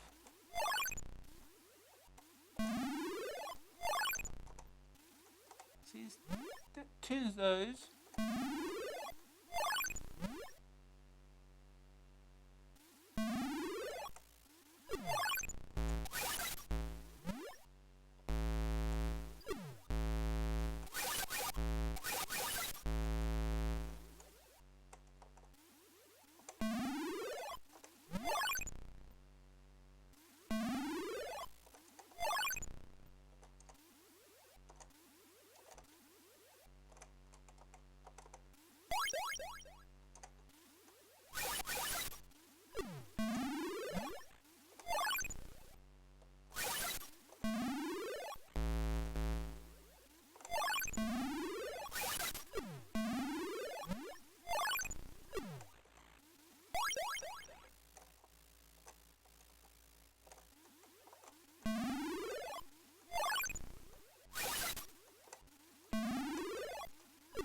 Trying to be accurate here. Here we go. Oh.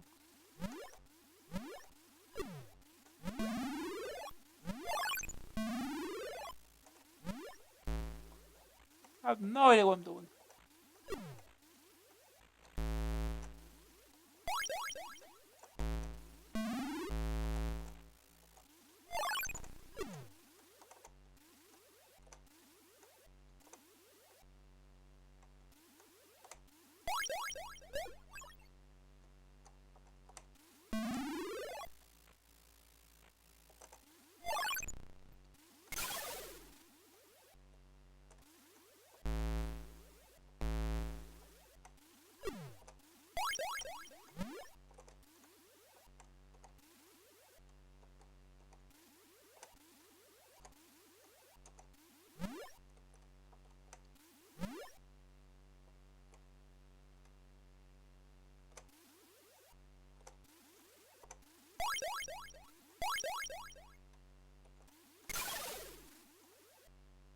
if I'm supposed to do that.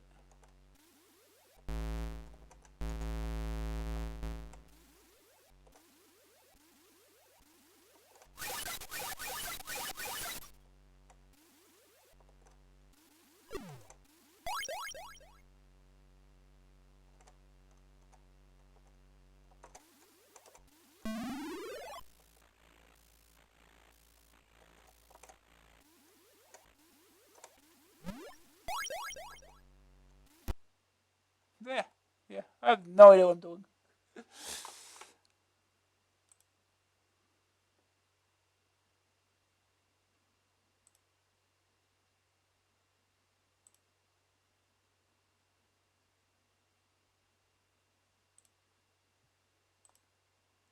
Alright. Final event.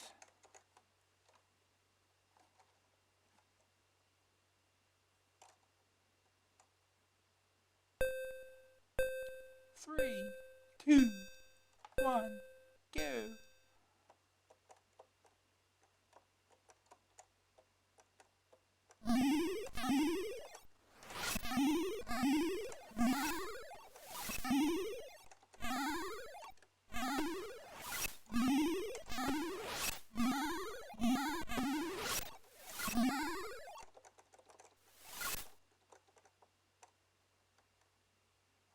No idea what I'm doing here either.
Yeah.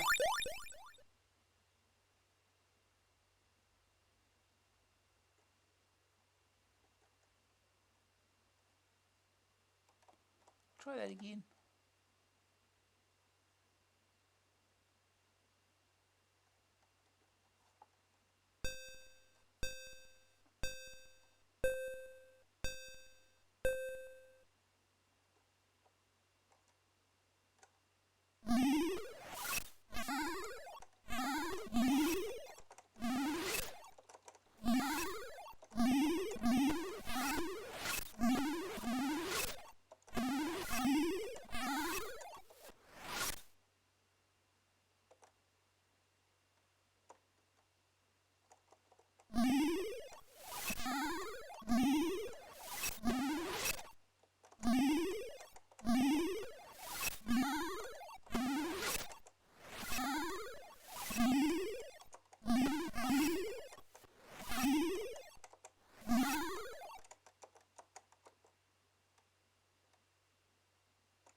Don't get very far.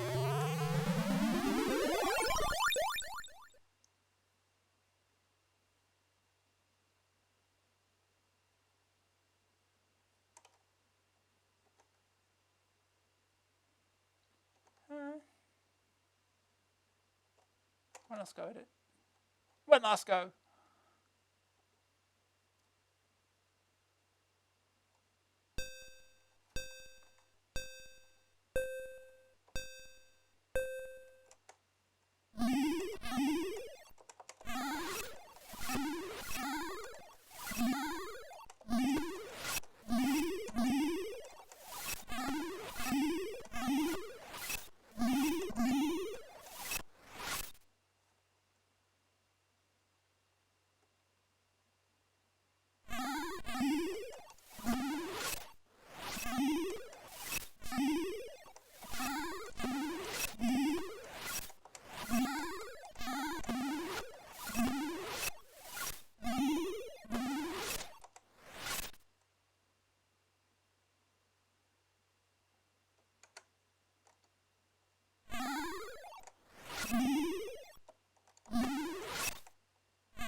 What's all you're supposed to do on that stage?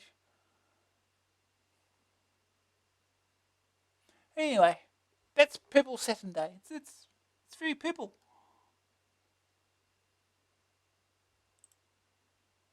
Ah, back to magazine.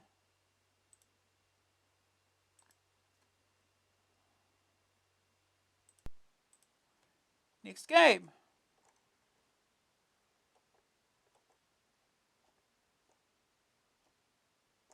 is Red Heat by Ocean, 9.99 cassette, 14.99 disc, joystick keys. Police officer Arnold Schwarzenegger has been put in charge of traffic control. But it ain't traffic warden duty. But for this is drug traffic we're talking. So now Arnie has the chance to kill, mutilate, and maim for fun and profit. Your fun and his profit. Following one of the weakest plots in cinema history, Red Heat packs Arnie, the man with muscles in places I haven't even got, off on the rampage. You send him wading knee-deep through bashed and blasted bodies in pursuit of Victor Rostovili, an international drug smuggler of very glasnost. Let loose in both Mother Russia and the US of A. He can get away with murder, and does so frequently. 4 levels of mindless mayhem are the result. Drawn in shaky spectrum outlines, the chief sprite gets 5 whole movements on level 1: punch, duck, left, right, and headbutt. Now this gameplay lack for Army. Oh, dearie me, no, let's just damage people. This is all he wants to do, all he can do, and all that's required for a game so gratuitously violent it has to be fun. In a sauna somewhere in snowy Siberia, Ivan Danko, Mr. S's character, is set upon by Rostovili's hordes. He has to work his way through the hothouse, only stopping off to collect extra energy and the occasional waggling sub-game. They call that a game. In his path are 3 kinds of fist fodder: punchers, butters, and ballers. Boxer types come on all showy with their fists, but a Glasgow kiss soon has them stitching that, Jimmy. Bearded headbutt freaks with rubbery necks amble towards the man mountain, only to be discouraged by one of your perfect crossing rights to the chin. Worst of all are the manic snowballing hippies who race around oblivious to everything. When they catch Arnie standing, they release a snowball of epic proportions, quite knocking you back, destroying the rhythm essential for success. Their only course of action is ducking Arnie out of sight until they run on past. Realistic it ain't. A 15-foot, 6-footer built like a brick outhouse crouches slightly and he becomes invisible. I should Coco. What? Lacking in everything that makes a game good, Red Heat Level 1 grabs you with its brutality and sound effects. Anyone who ever thought Schwarzenegger had a brain should forget it now. Listen to the sound he makes when he butts somebody, and you just know his head is hollow. The blows land with a satisfying crunch, having you in howls of sadistic laughter, and his opponents in stitches. Level 2 is where everything gets seriously sick. Having left the USSR off to hospital, which is not entirely surprising considering the pasting you've just taken. The poor chap must have a bruised bonce because his headbutt ability has been swapped for a small howitzer. Along the Cine-style screen, who are they trying to kid?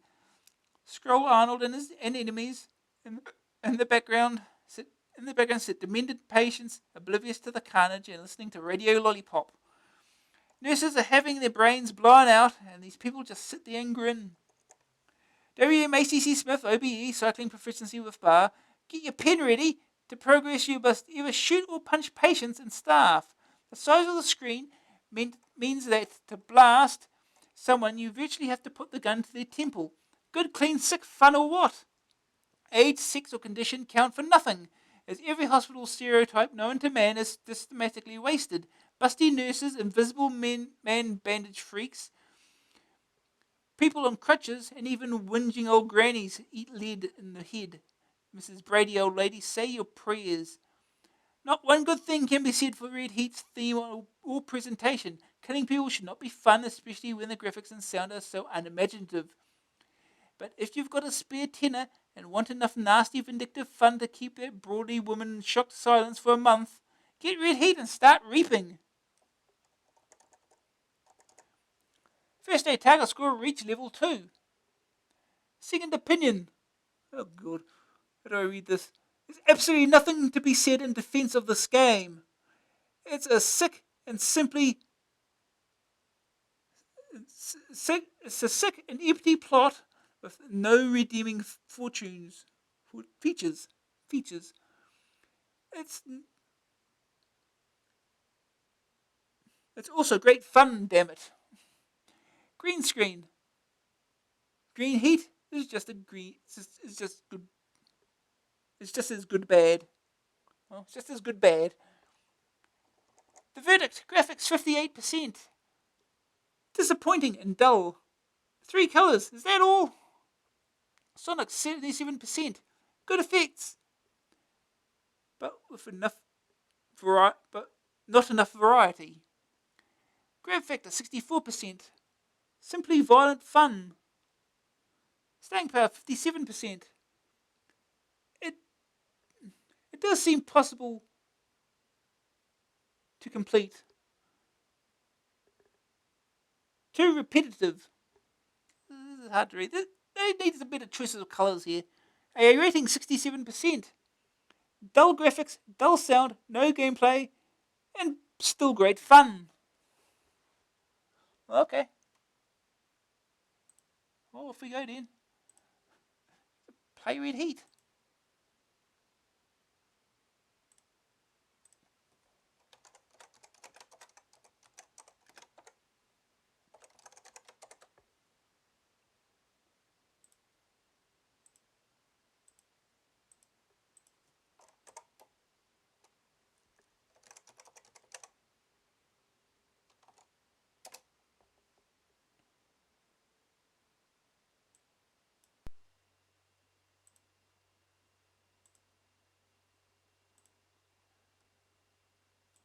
Okay.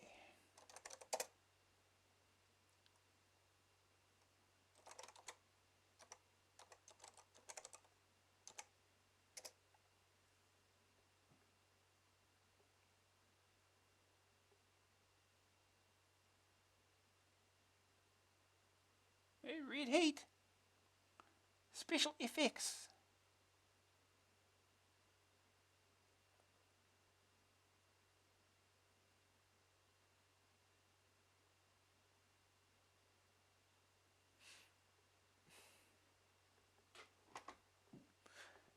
Fertilize or neither.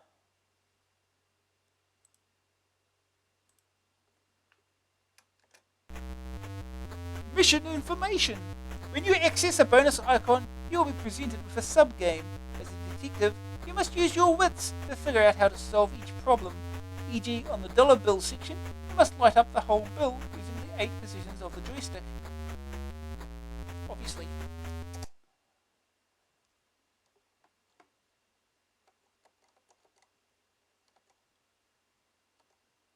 Arnold Schwarzenegger and James Belushi in Red Heat.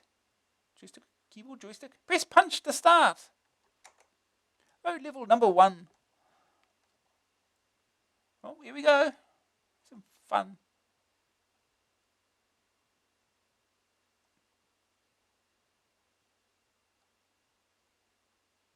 There he is.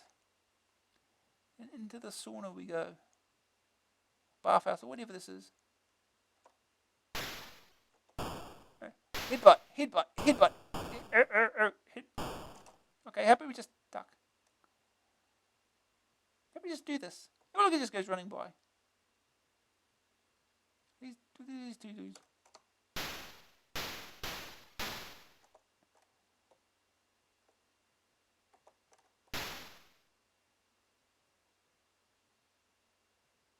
Off he goes. Off they go. This dude just... I'm just ducking here. They can't hit me. Well, that helps much. What do I do now? Oh.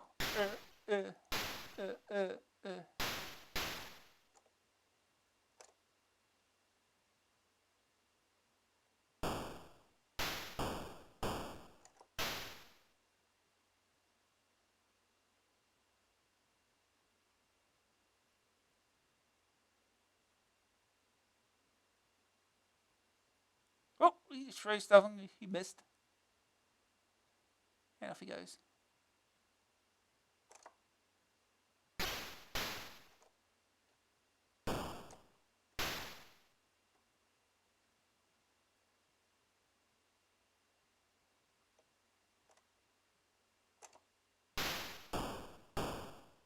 Oh, oh.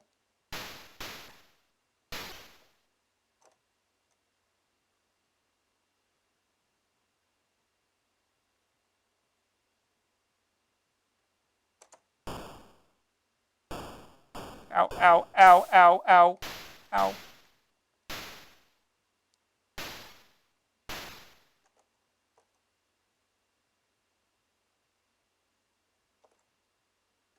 Okay, I'm just going to walk this way.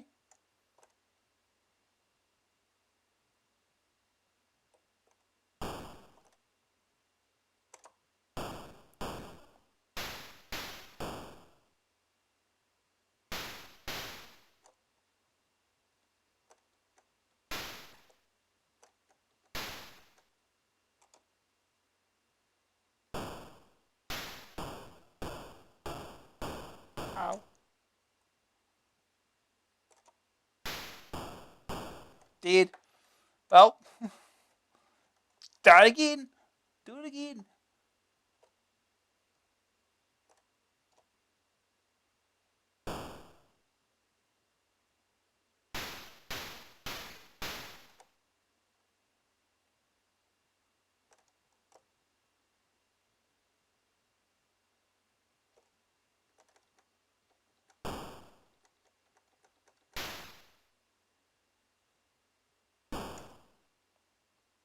We're just stuck here. Just do this. Whatever this is.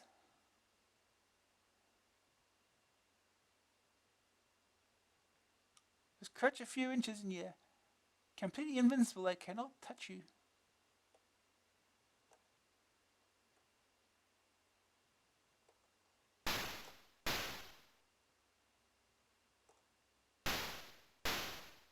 Okay.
I'm just crouch here. No one will notice.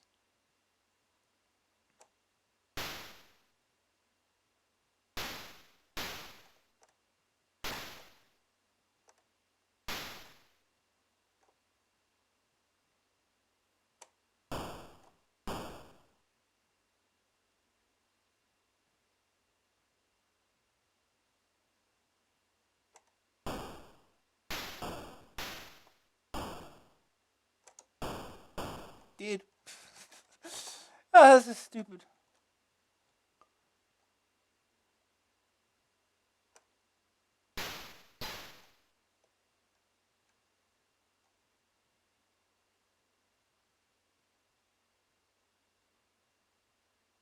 All of a sudden, nothing.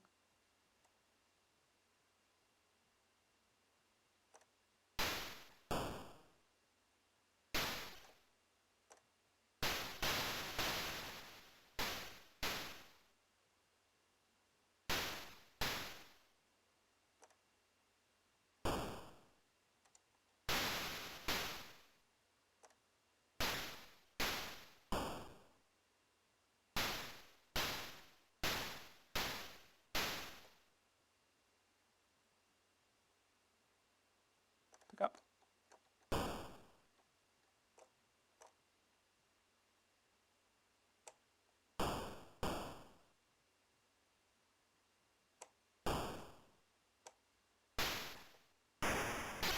Oh, jeez.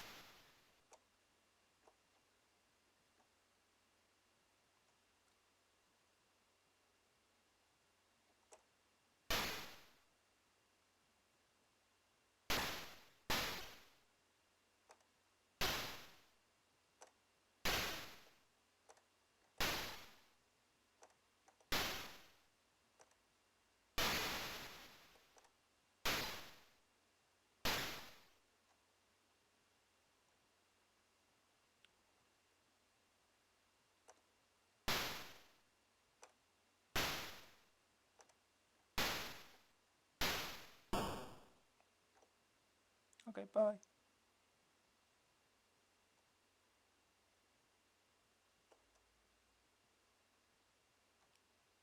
Please go, guys, go by.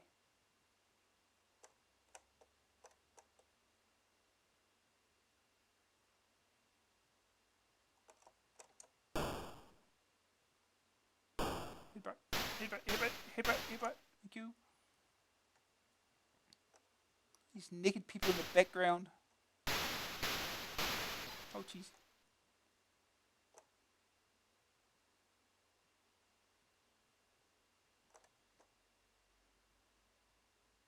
See them go. Bye.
Get a hit button.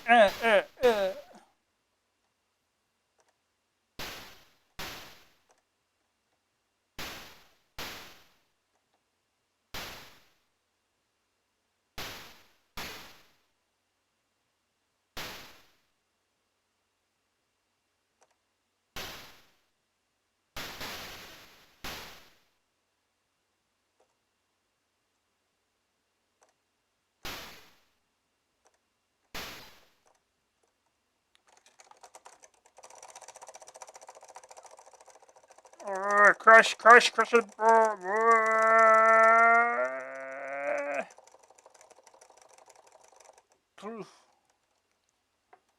Well done. Bonus stage. Okay. Still on stage 1.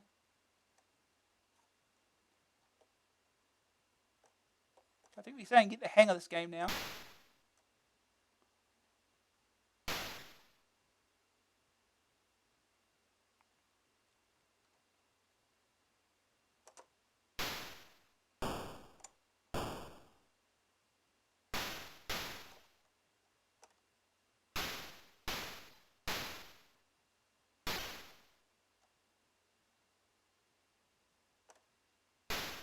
Yeah.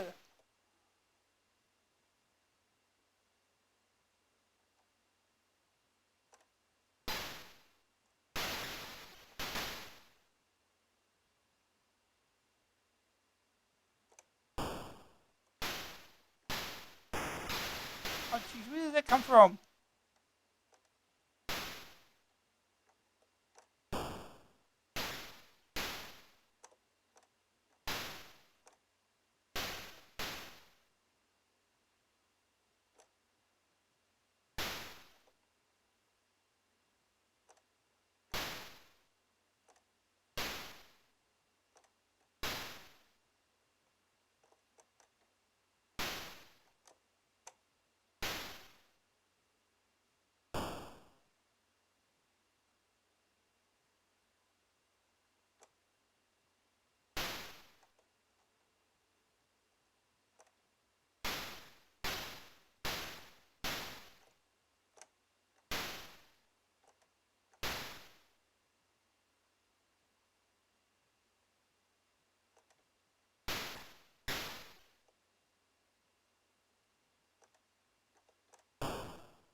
Come on, come on, come on, come on.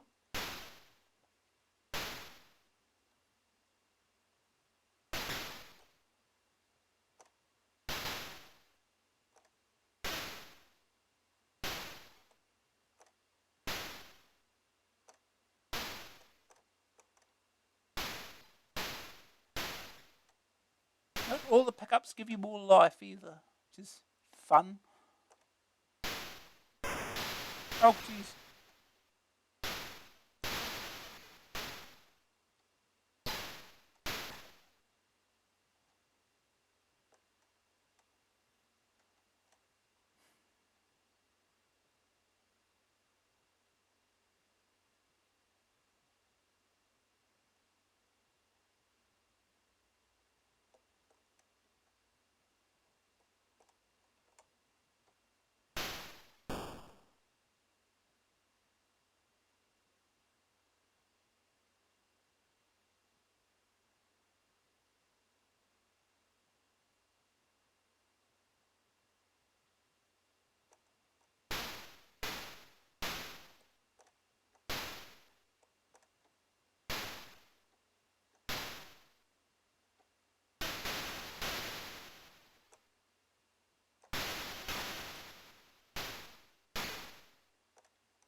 Right, level number 2. Hey, we got level 2 somehow. Do we get our life back?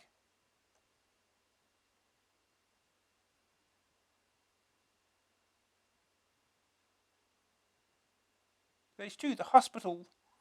Oh boy. We got a gun now.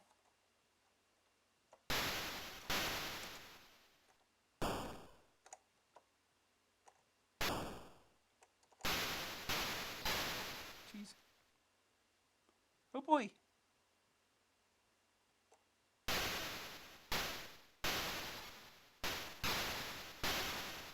Jeez, you're gonna ask it for you. We got so many bullets.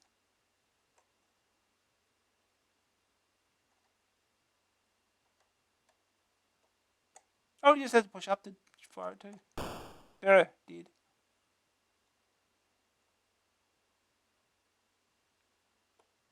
Oh, this happy dude in the background. Oh, he's enjoying it. They're all enjoying it.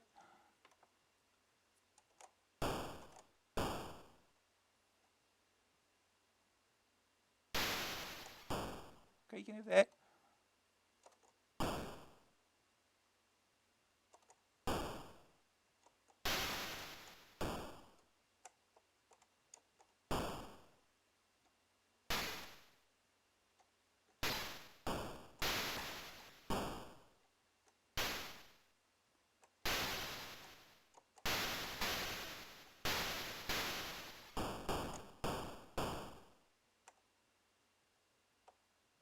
Okay, out of bullets.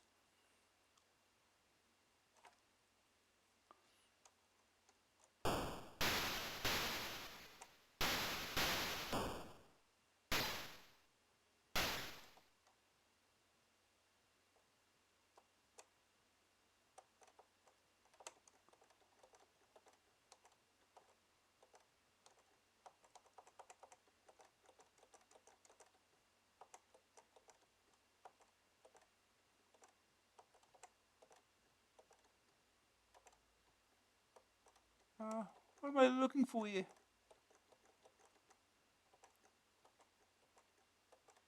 Hard luck. Bonus stage failed.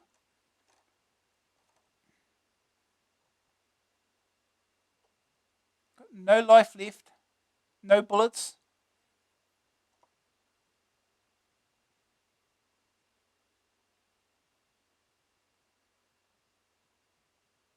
Jeez.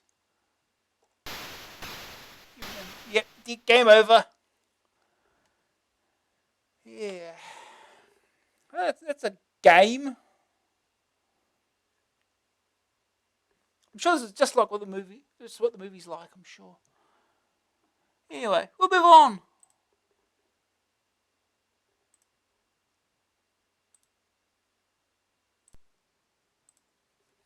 Next game is Rick Dangerous. With Firebird, $9.99 cassette, $14.99 disc, joystick or keys. I think you should do some work this month, broadly, said Steve, to justify that six-figure sum we're paying you. So here I am, just to get ready to dive into the depths with Rick, or Rick Dangerous, as our hero prefers to be known.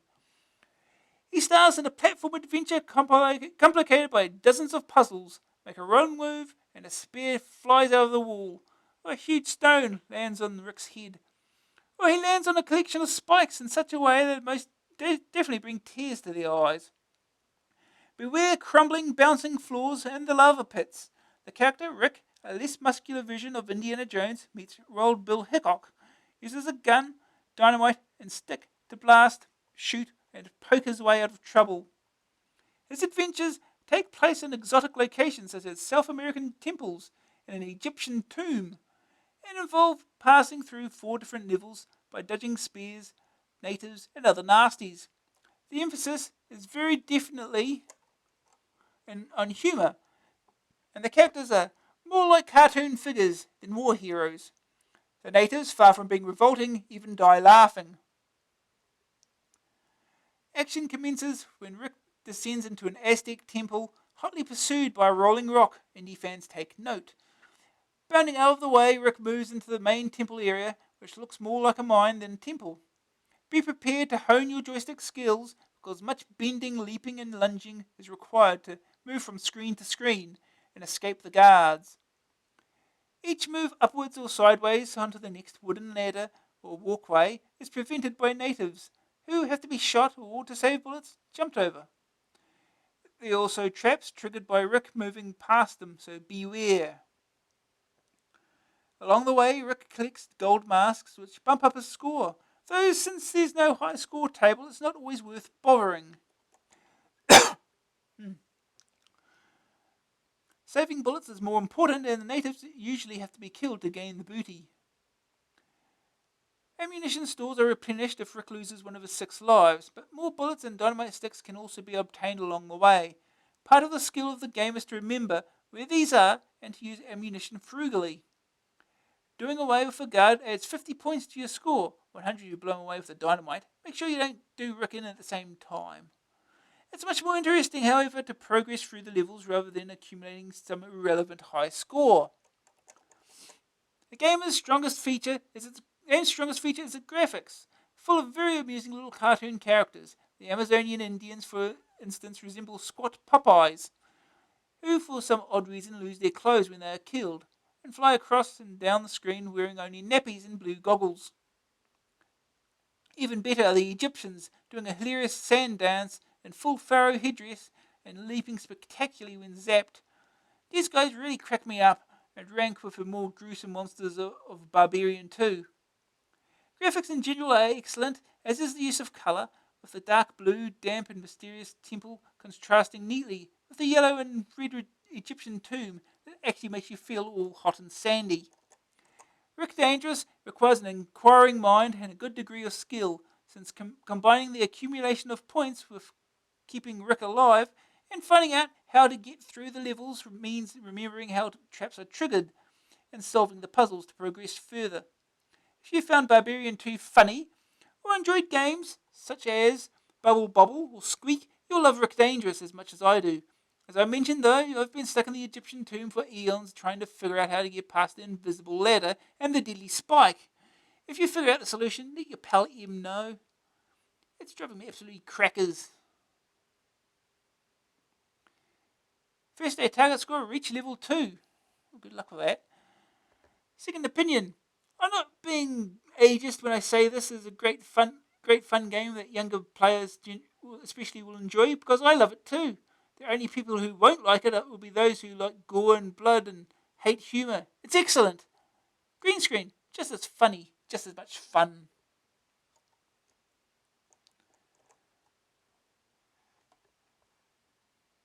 Another nappy-clad Betty bites the dust.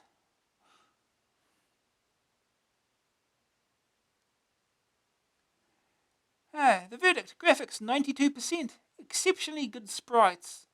And the funniest sprite moment of the year. Sonic 72%. Amusingly done footsteps and arg type sounds. And that's about all. Grab factor 83%. Not hard to make progress. And you restart where you got to. Staying power 85%. 4 missions should keep you going for some time. A rating 83%. A great action game with tons of puzzles and oodles of humour. Okay.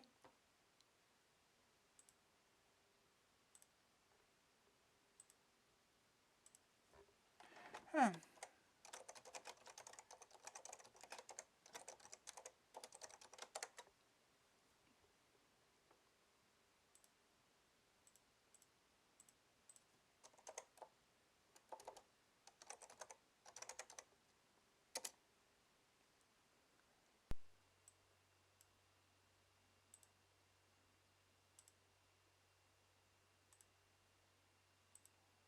Hey.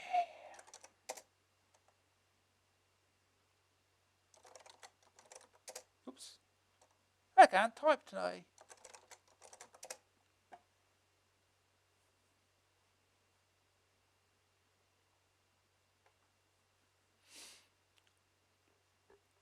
Rick Dangerous. Press fire to start. Copyright 1989. Core design. Copyright 1989. Firebird.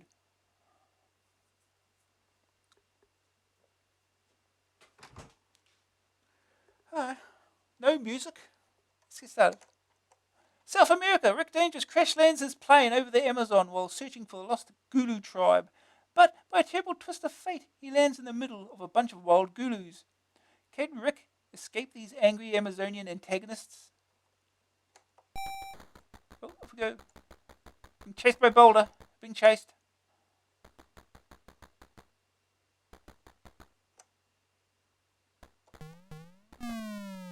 No.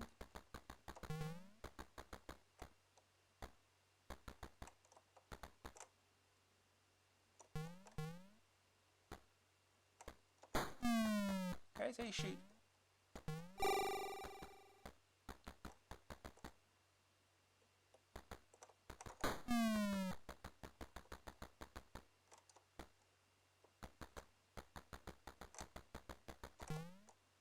Oh, you turn around.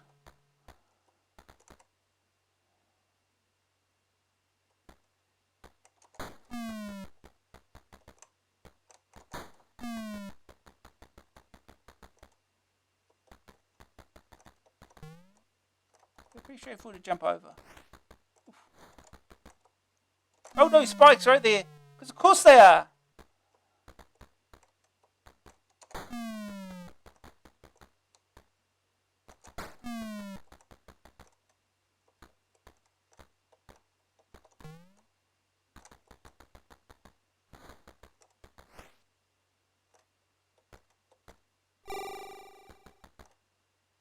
Oh, there's spikes there. Because of course they are. Can't go make you memorize everything.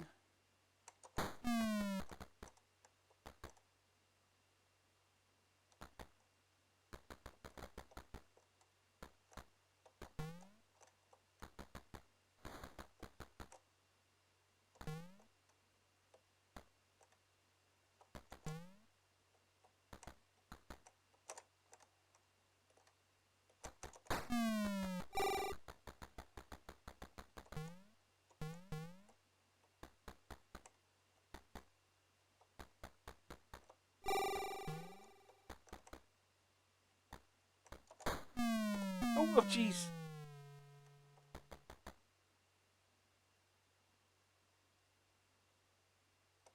Oh, God, he just jumped on top of me.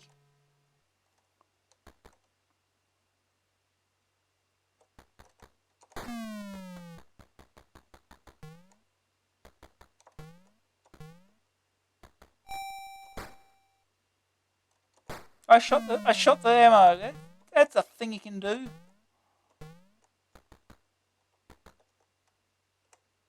Oh, of course there's spikes there. Game's designed to make you remember everything.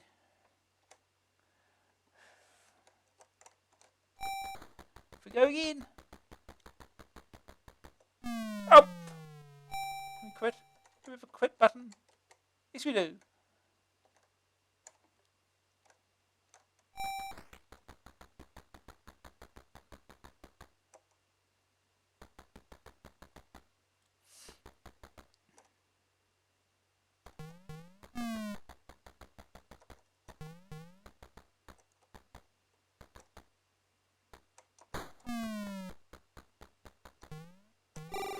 Oh! Of course! Punish the greedy.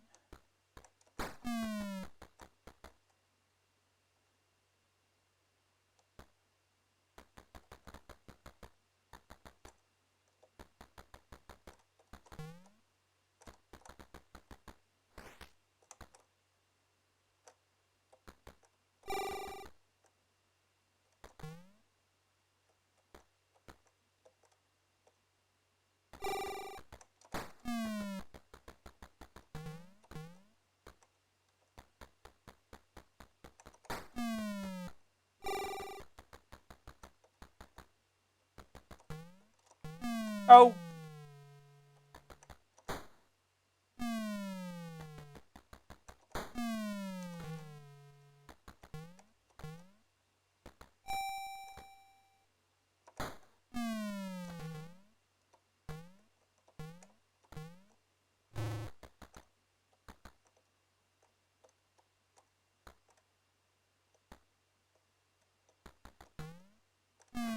No! Okay! Did a stab? Can we stab?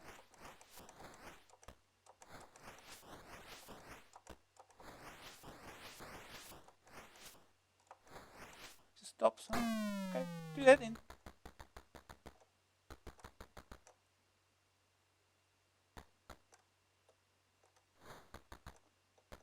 Oh, there's a...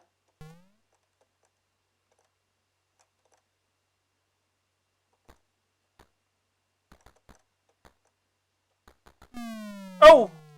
That kills you, huh? He's pressing that the first time you get there.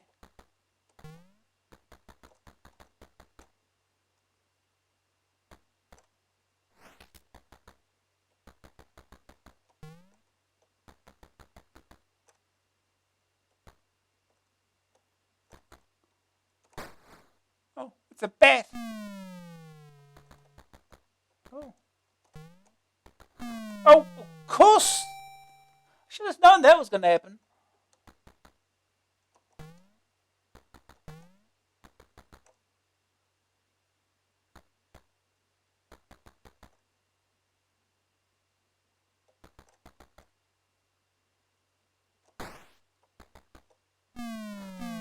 Oh, of course! This place is a death trap. Why would anyone wander around here for?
Screw it.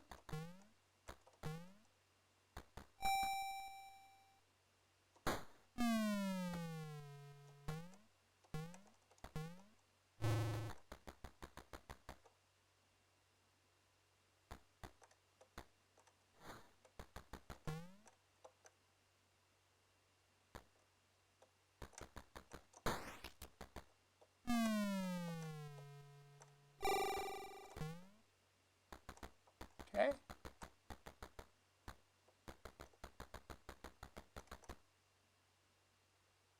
Now how do we use... Ah. Okay, so use dynamite. You're supposed to know that's supposed to happen, of course. Oh, that kills you, because obviously...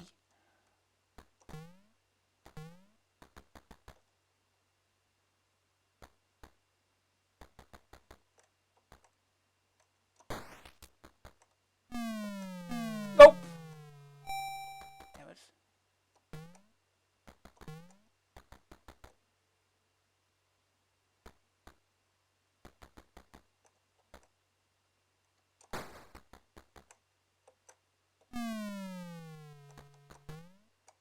Nope. Damn it, can't jump now.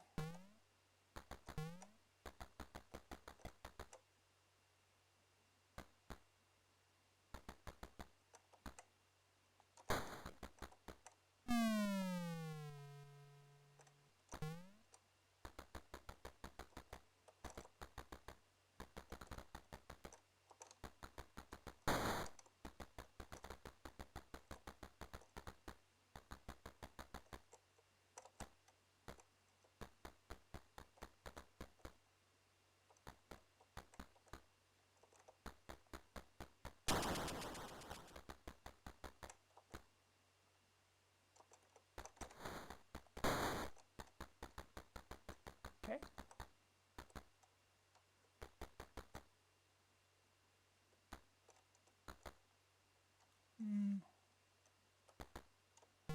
Yeah, don't worry about it. It's called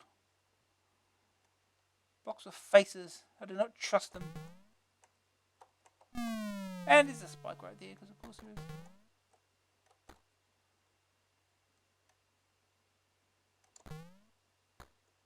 Oh, what?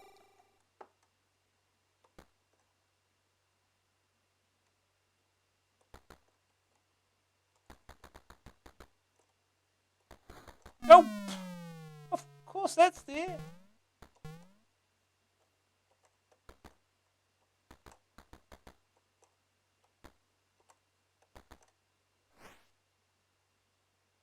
Will that still kill me? Oh, yes. Yes, it does. Oh, I love this game.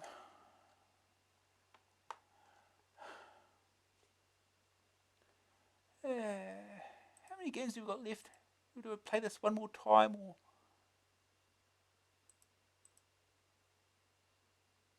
do I just 1, 2, 3?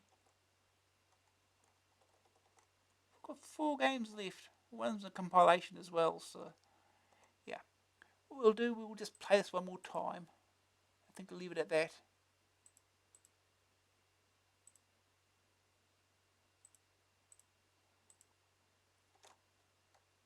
Here we go. Chase with this boulder.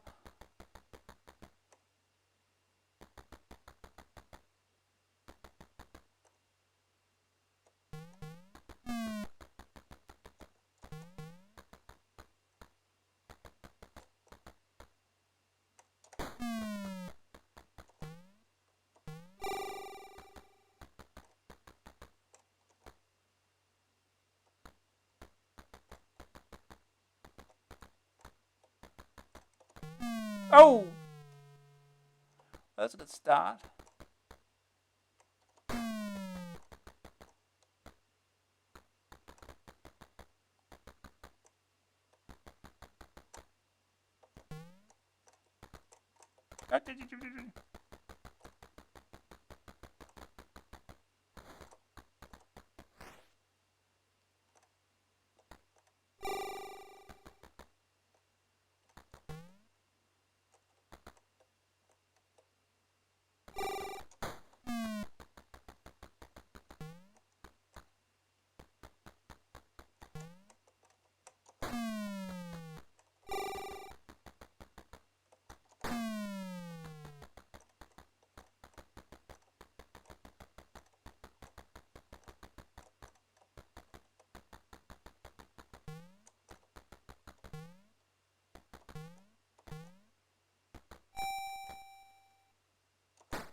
Oh, I got too close.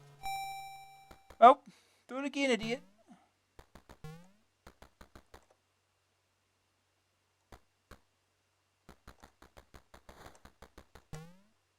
Well, how are you supposed to get that quickly?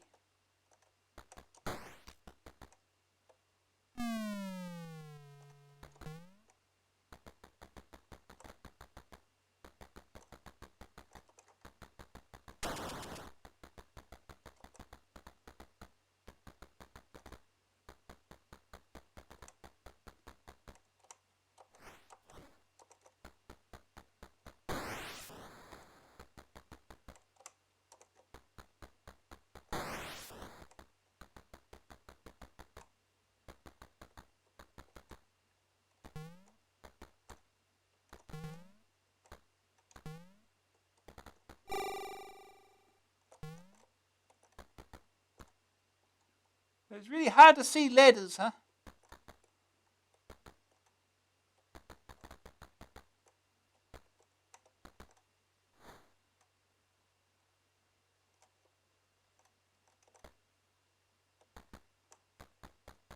Okay.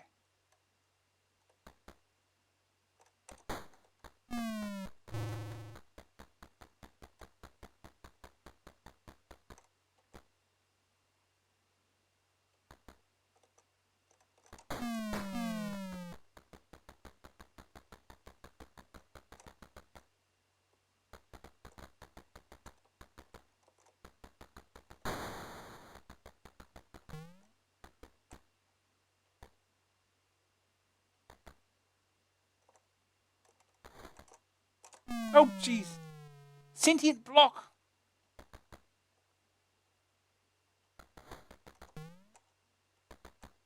Oh, jeez, come back.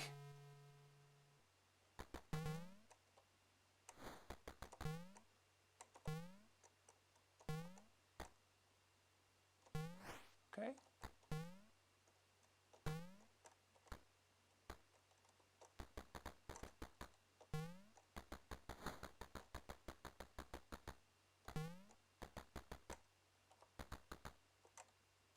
Egypt. Sometime later, Rick heads for the pyramids at the request of London. He is to recover the jewel of Ankle that has been stolen by fanatics who threaten to smash it if a ransom is not paid. Can Rick save the gem, or will he just get a broken ankle? My mate's with a broken ankle.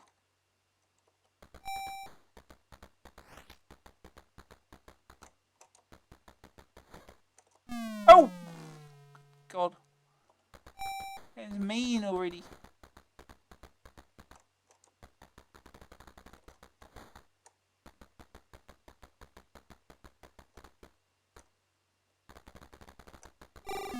Oh, there's a spike right there. That's